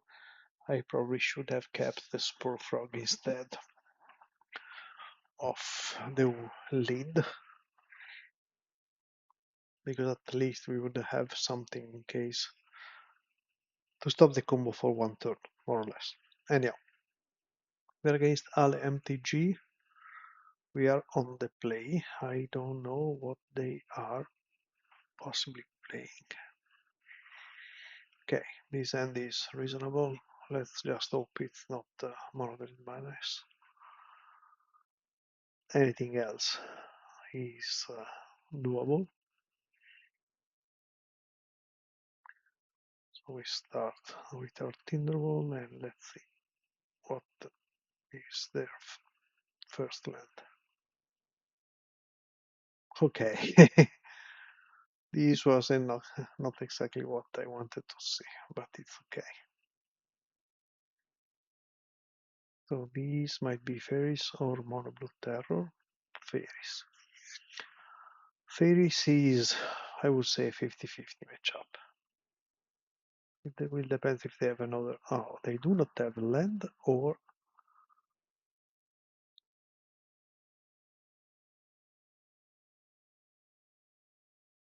snuff out, which is pretty good. So we can lead, and we do find what we wanted, which is a one-drop defender. They put one top, one bottom. The top was probably these. They're probably getting an island. That means we can do a lot of things now. So let's see what they know about our hand. Okay.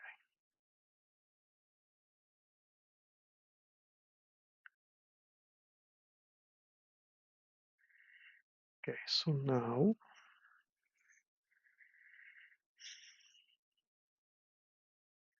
I think we go Axbane.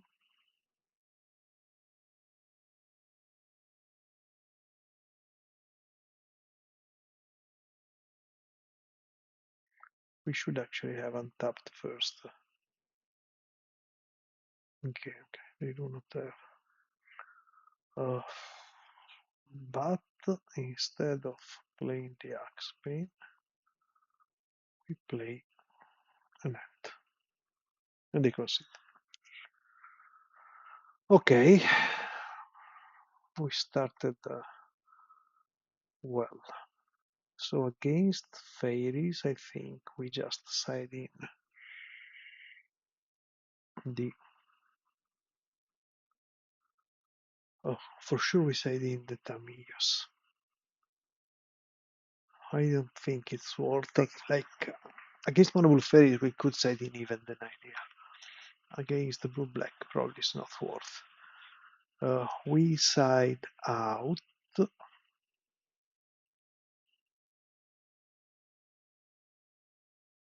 I think one Orochi, one Windyway, and one Shield Wall Sentinel, and then we see what we see in terms of their uh, sideboard cards.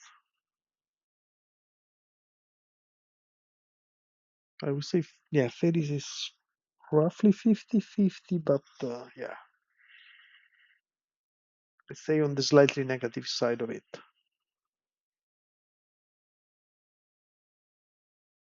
This we cannot keep. 3 dead cards in hand. What did they do? They did keep 7. Let's hope we get something. Of course, we do not get any land. This is okay. We have the Ultim here, which is good. The only thing is we need to resolve this winding way somehow.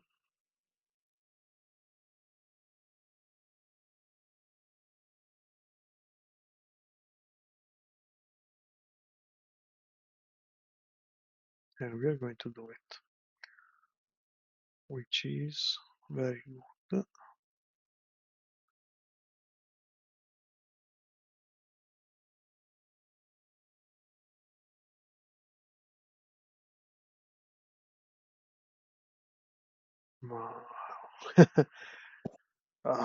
This hand is terrible.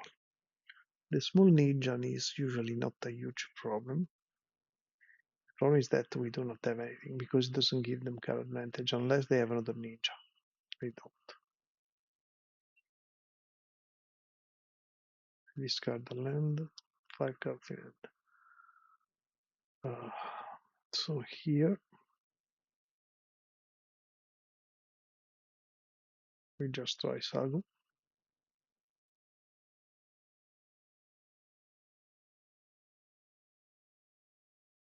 We get the land, we try another Sagu.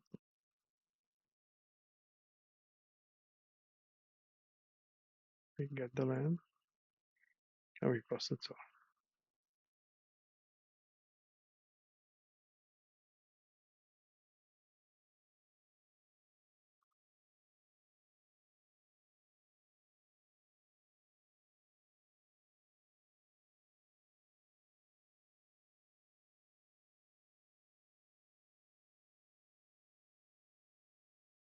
This is such a weird thing.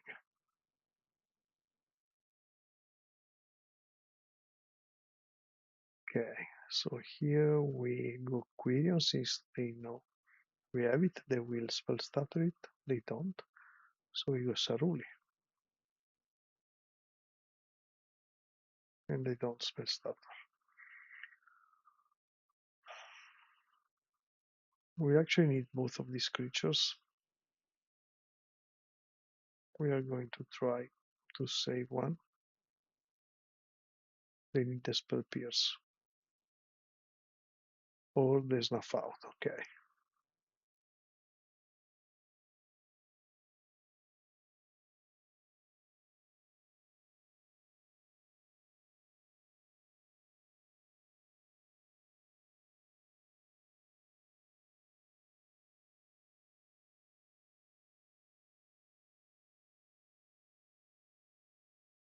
We are going to block.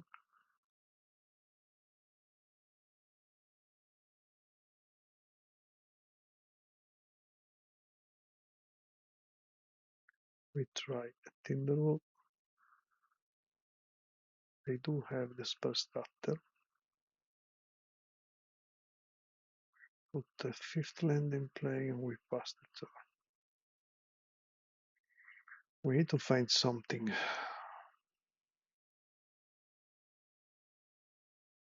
The only good news is that they have very little lands, but the problem is that we do not have anything.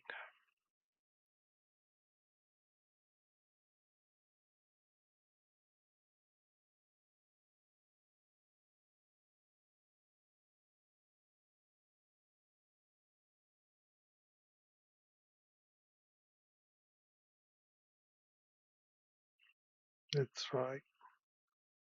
We cannot do anything else. Okay.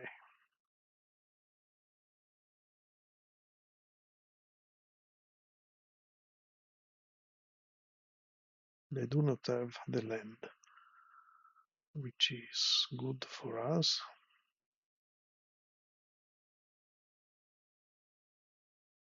They have a second fairy. Let's see how this cry.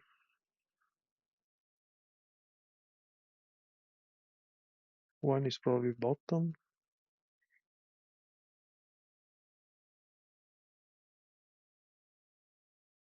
Yeah. Let's see if they found the land. They didn't. Okay. Here we start to extract counterspell from their hand.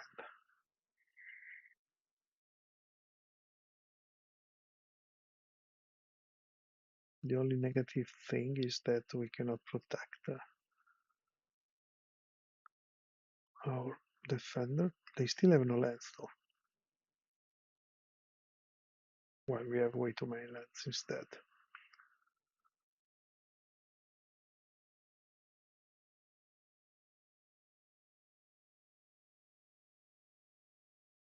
We need another big guy,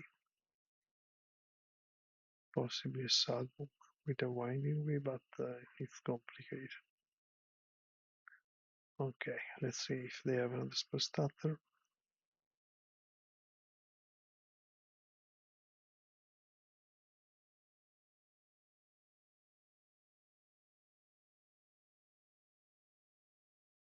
Another Brimstone.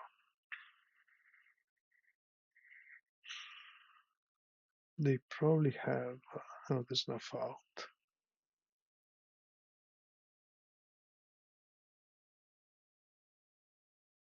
They play the land, let's see what happens.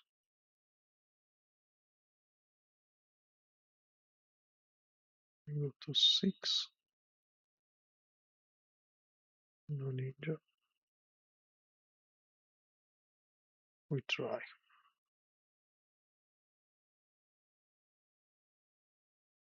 They had everything.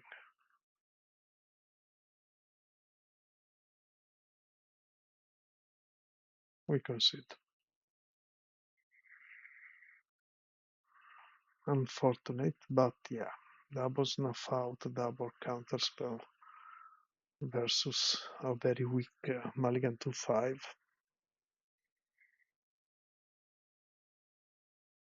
And as always, we drew a lot of uncastable cards.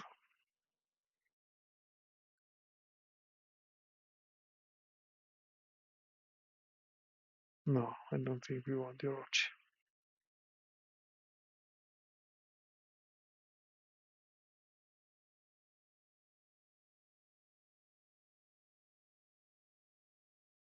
We need a reasonable starting hand.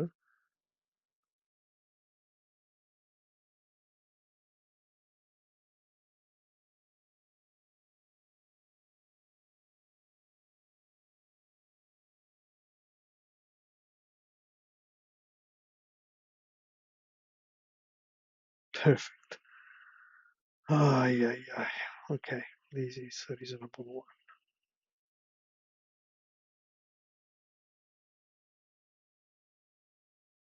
Let's see if they also mulligan.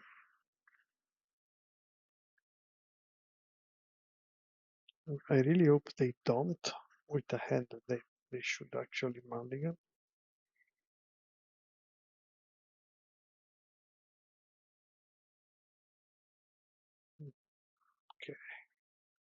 Here we are going to get cycle the end at the end of their turn, no matter what.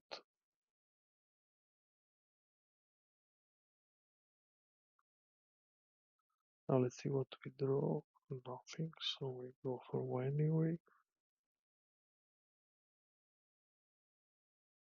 And we dramatically with double lead. Oh man, double lead is so terrible.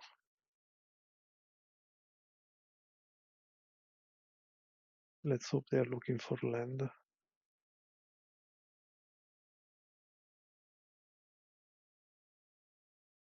We find another one. Here we are forced to go overgrown because in this way we have the Tamio. They need double snuff out.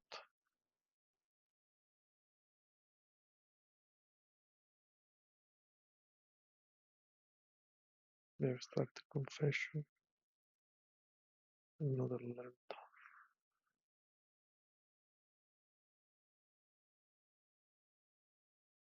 We go with another overgrown. Extracted confession was exactly what we didn't want to see.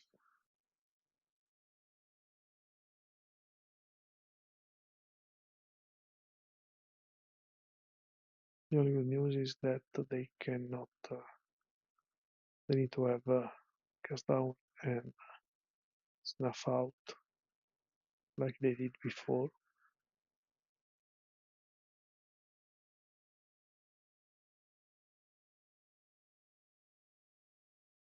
They don't. So we try.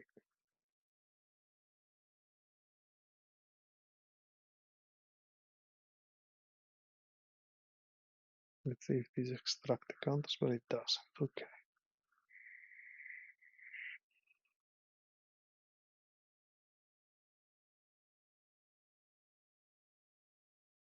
Spell starter. Try to protect.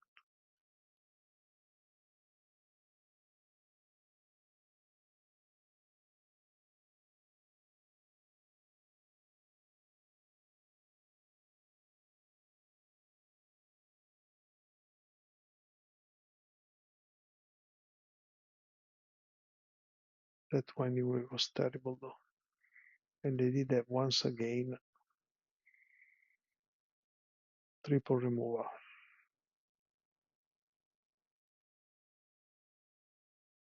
If you have another cast down, we are mostly dead.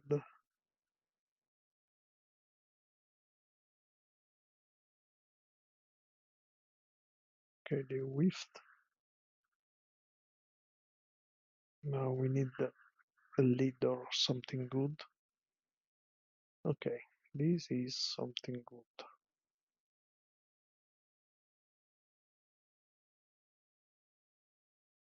We cannot do anything here.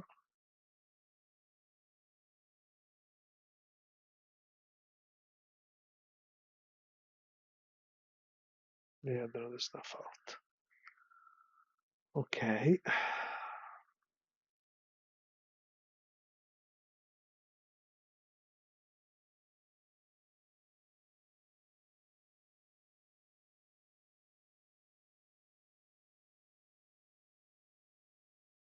And another brainstorm. This game is slipping away. Oh, they are putting down. They have the counter spell. Okay. We need card draw. We do not have a card draw. Let's see if they counter these. What yes, we want them not to. I guess that they do. 2 cards in hand. We play the land.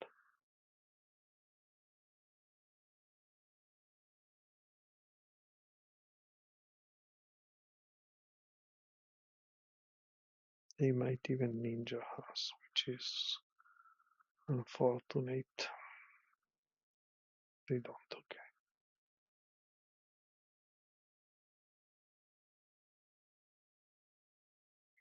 Obviously, we start drawing off core cards. On the other hand, we have drawn third brainstorm. This is slightly a problem. I'm still mourning this double lead here. This is going to kill us. This is what is going to kill us. Not the fact that they drew 2 billions removal and triple brainstorm, but the fact that our winding way binned double lead the stampede. The only good news is they have no spell starter. We extract it. If they have it, they have it.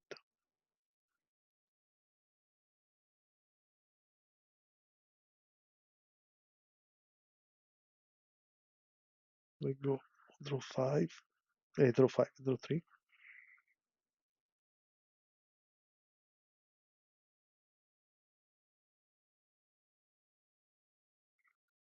And we cannot keep up.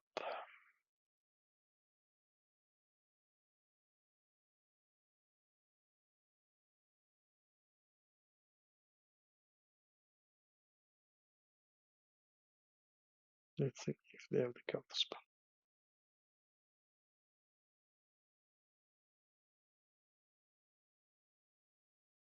They do.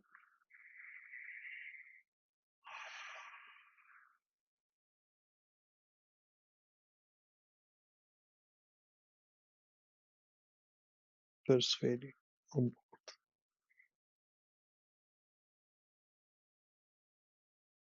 For removal, double counter spell, triple brainstorm. Yeah. 3 cards in hand, 2 top.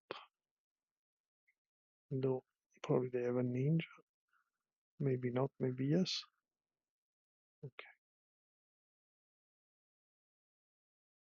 Deck, please. We are going to lose.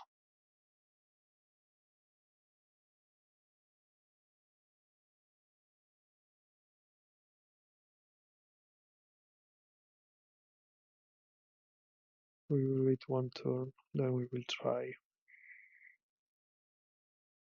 to play the drift for blocking purposes.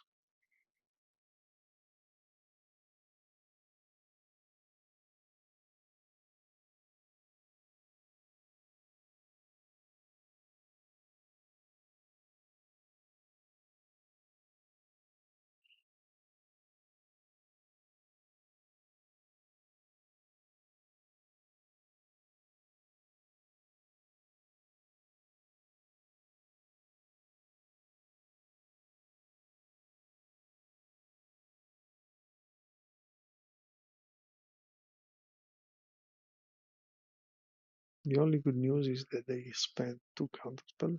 We need Ents and Sagus. Or even one leads, but leads there is only one left.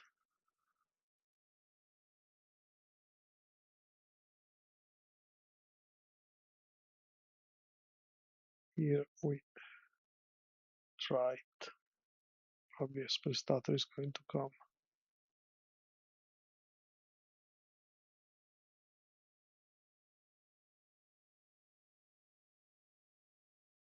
Yeah. We are without a solution now.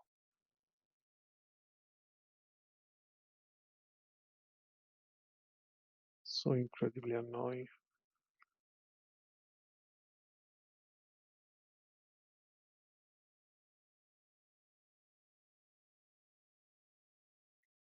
In Liga, I would have already considered by this time.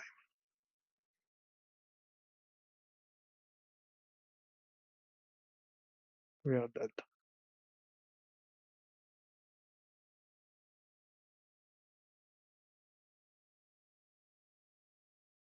If we don't find something soon to remove their interaction and or block. Okay, let's see if they have another counter spell, another spell starter. They have unknown, which is one of the reasons we removed one of the Shield Sentinels. And Thorn. Okay. We are super dead.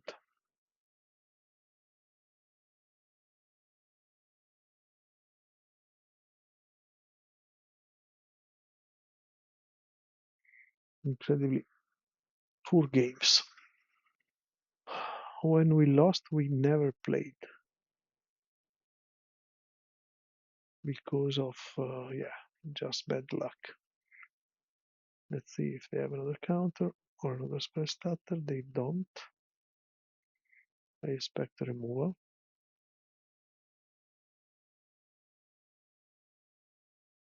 Snuff out, paid out, and we concede. Let's hope to win the last one. I'm pretty depressed at the moment. All for this freaking winding way.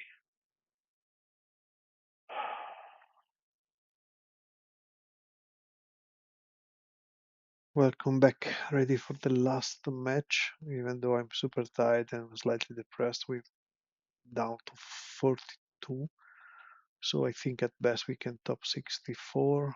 Let's see what is the price for top 64. Basically nothing. uh, roughly like a league win, but it's okayish. Let's see what we are going to face.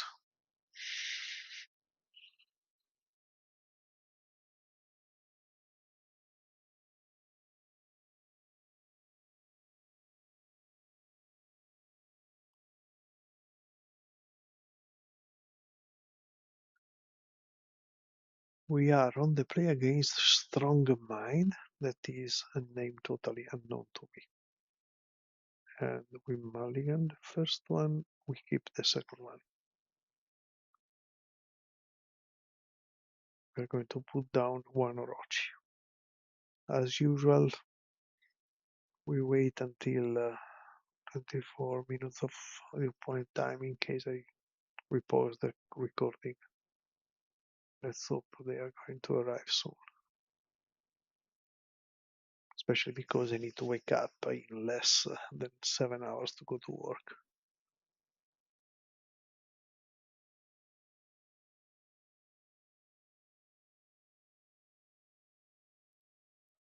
And we go back to the place because I forgot to press record.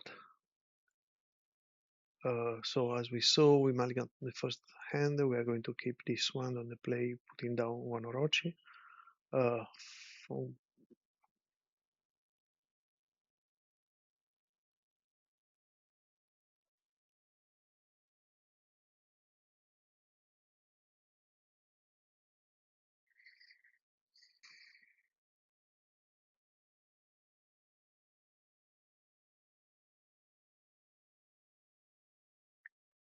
And we go back to the place because someone forgot to press record to restart the last round. It was over midnight and I was super sleepy.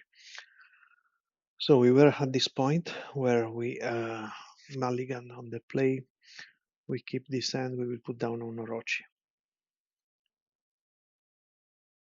This is what happens. Let's see what opponent is going to be playing. They go Island.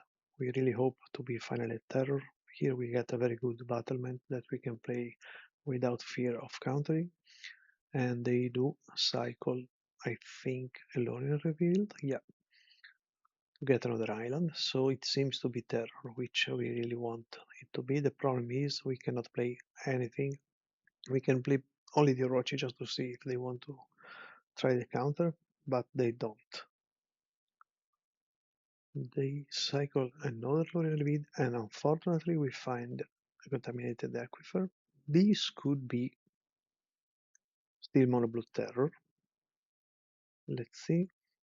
They do not counter, and this is highly suspicious. So it could be once again Faeries. And indeed it is. So twice in a row we get fairies. This game is not starting super well for us, I think, because we need to find something fast. We have the good mana, we need to have something fast to force their counters, but we just cannot find it. Opponent has the cast down, which is not a big problem.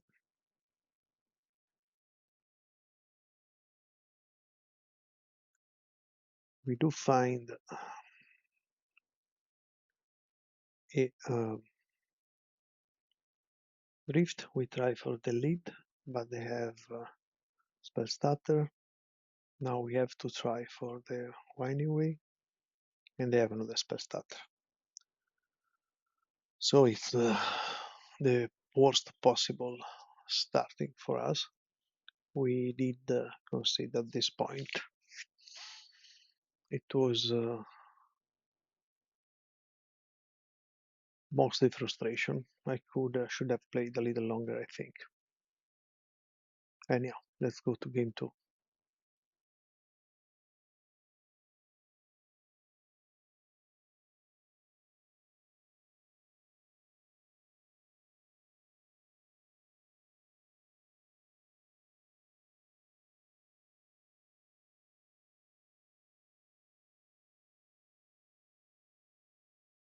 Game 2, we are once again on the play. We have a reasonable hand. It's slightly risky, but I think we keep this one as we have learned in the last few leagues. This kind of hands kind of pan out. It will be an instant keep on the draw. Being on the play is slightly sketchy. Let's see if we keep. We do. Opponent is keeping 7, so we go Saruli. And they go Fairies here. Here we find Quirion, which is probably the perfect draw because it allows us to play a lot of cards. Opponent is going on with Fairies and they Ninja. And they have Bojuka Bog, which is good because this means we can play both.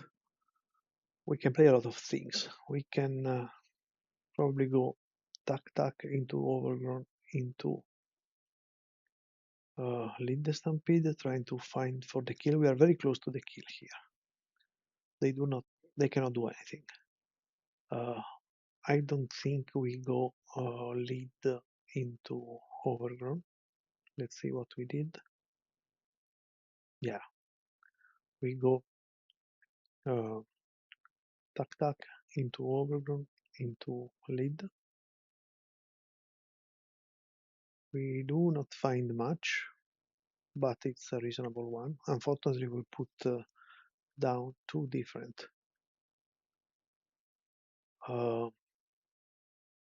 Tamillos, and here opponent makes what seems to be a mistake, or it's basically giving us the perfect information. They do not have snuff out, so they probably have only or counterspell or spell stutter. This means that our hand is perfect here. We are going to go Galvanic Alchemist and see if they counter it. If they do, we then get freed and win. If they don't, we go Valakut Invoker. If they counter, we get Ripping with the freed and kill them anyhow. So this should be an ensured win. Let's see if it plays out. Galvanic Alchemist. They do not do anything, so we have infinite mana. Now we try for the Invoker, that will probably be countered. Indeed. They could have had Hydroblast. And then now we go for the Reaping Light, so I just go fast here. We actually got all the drifts just in case. So we are 1-1.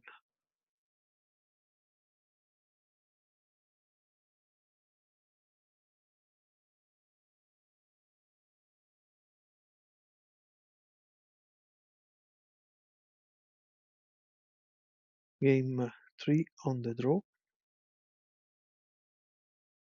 We have another hand that is keepable on the draw. We really hope opponent is not having a perfect hand. And indeed, the mulligan down to 5 cards, which is the perfect start for us. So here we go Saruli, we even find the Beast Rider Vanguard. They do find a counter spell though with Ogre. Here we go Quirion, Beast Rider Vanguard into Quirion, just to be sure. They could kill the Vanguard, indeed is what they do, but it's okay for us. Now we do not do anything. They have a Brainstorm, and they get a land. We are close to playing the end. We try here the Galvanic just to see if they do anything in order for us to be able to play the end the next turn. I don't want to have the lead countered, so we need something else. They do have the Extract Confession, so now we try these. Let's see if they have the Spelltator. They don't. We cannot immediately play the end. They are going to suck the land. This game is very, very close, but it could go in the worst direction pretty soon. So we start with the end, hoping to extract the counterspell. We don't, so it means they have another removal, probably another snuff out. But still they have only 2 cards in hand. So here we are trying to go for the first of the lead.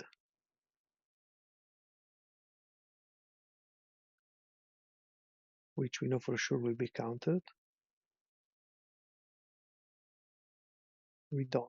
Okay, this might be a mistake in our side. It doesn't change too much, to be honest, but let's see. We get the Saruli, which was a mistake.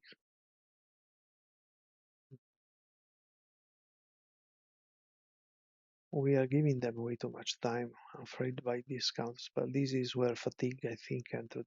We have the third lead, but now I fear 2 could be countered. Let's see.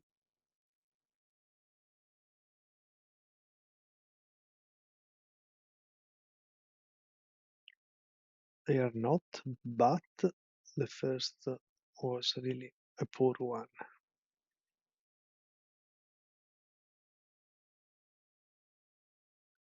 Now, I think we play the lead the Stampede first, just to avoid possible shenanigans. Now we do have to play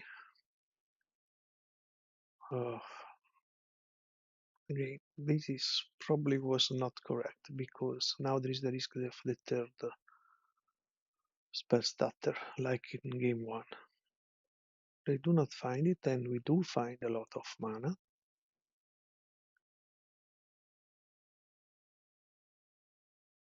So this is seemingly a reasonable game.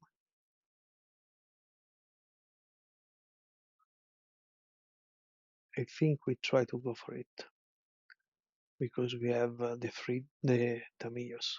We have infinite mana, and let's hope they do not have the third counterspell, or whatever counterspell it is, but they do have it.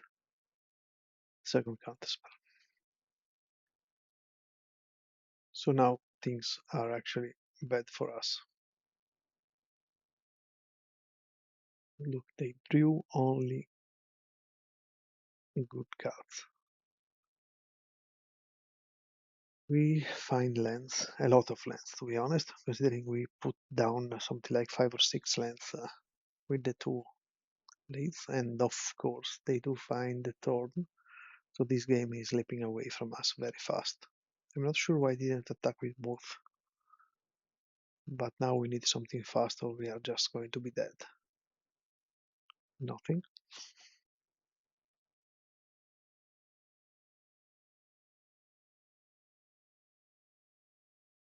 Now it's with them drawing 2 cards per turn, it's going to be impossible. We find the Sagu. Let's see if we happen to be able to cast it.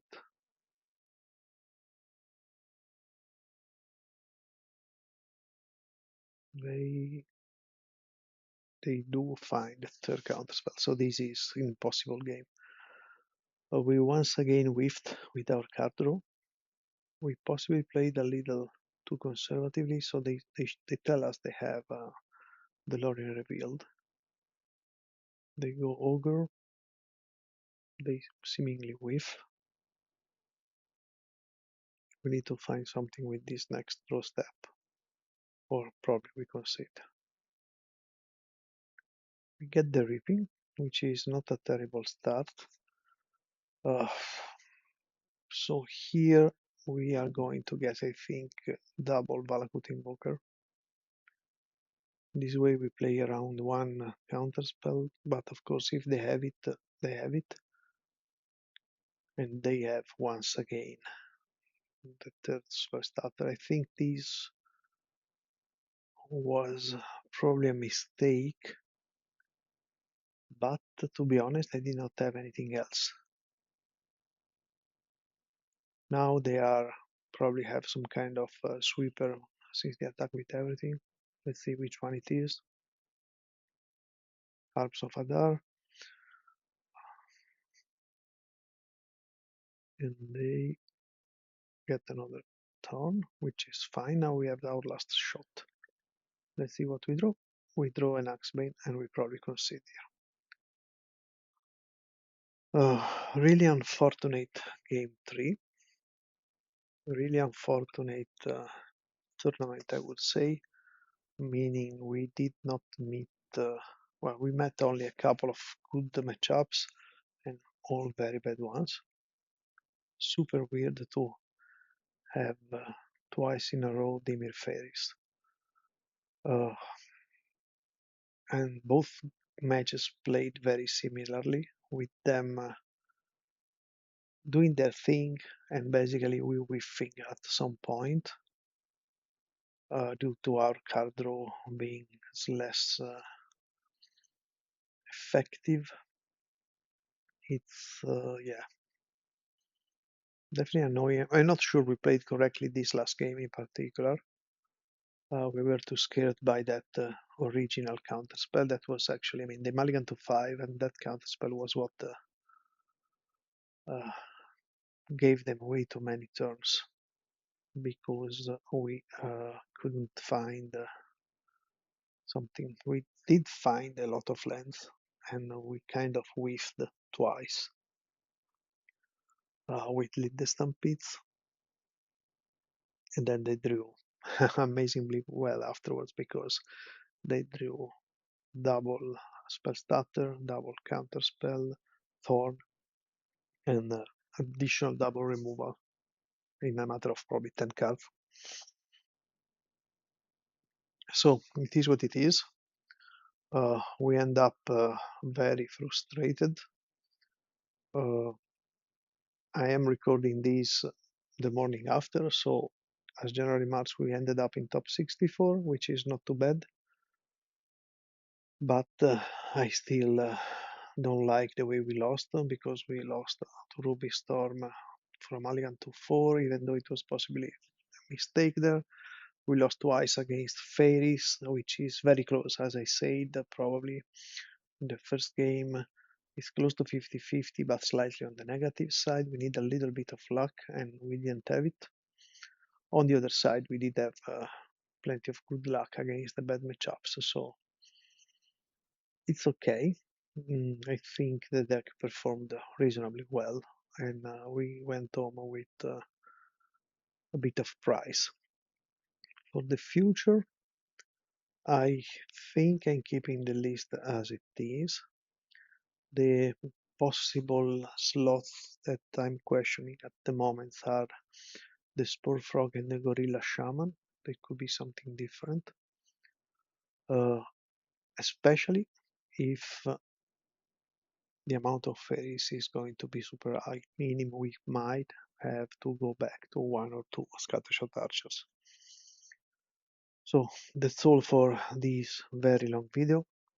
Thank you for watching. Sorry for the misplays and the whining and the complaining as usual, but mostly for the misplays this time. And see you in the next one. Ciao.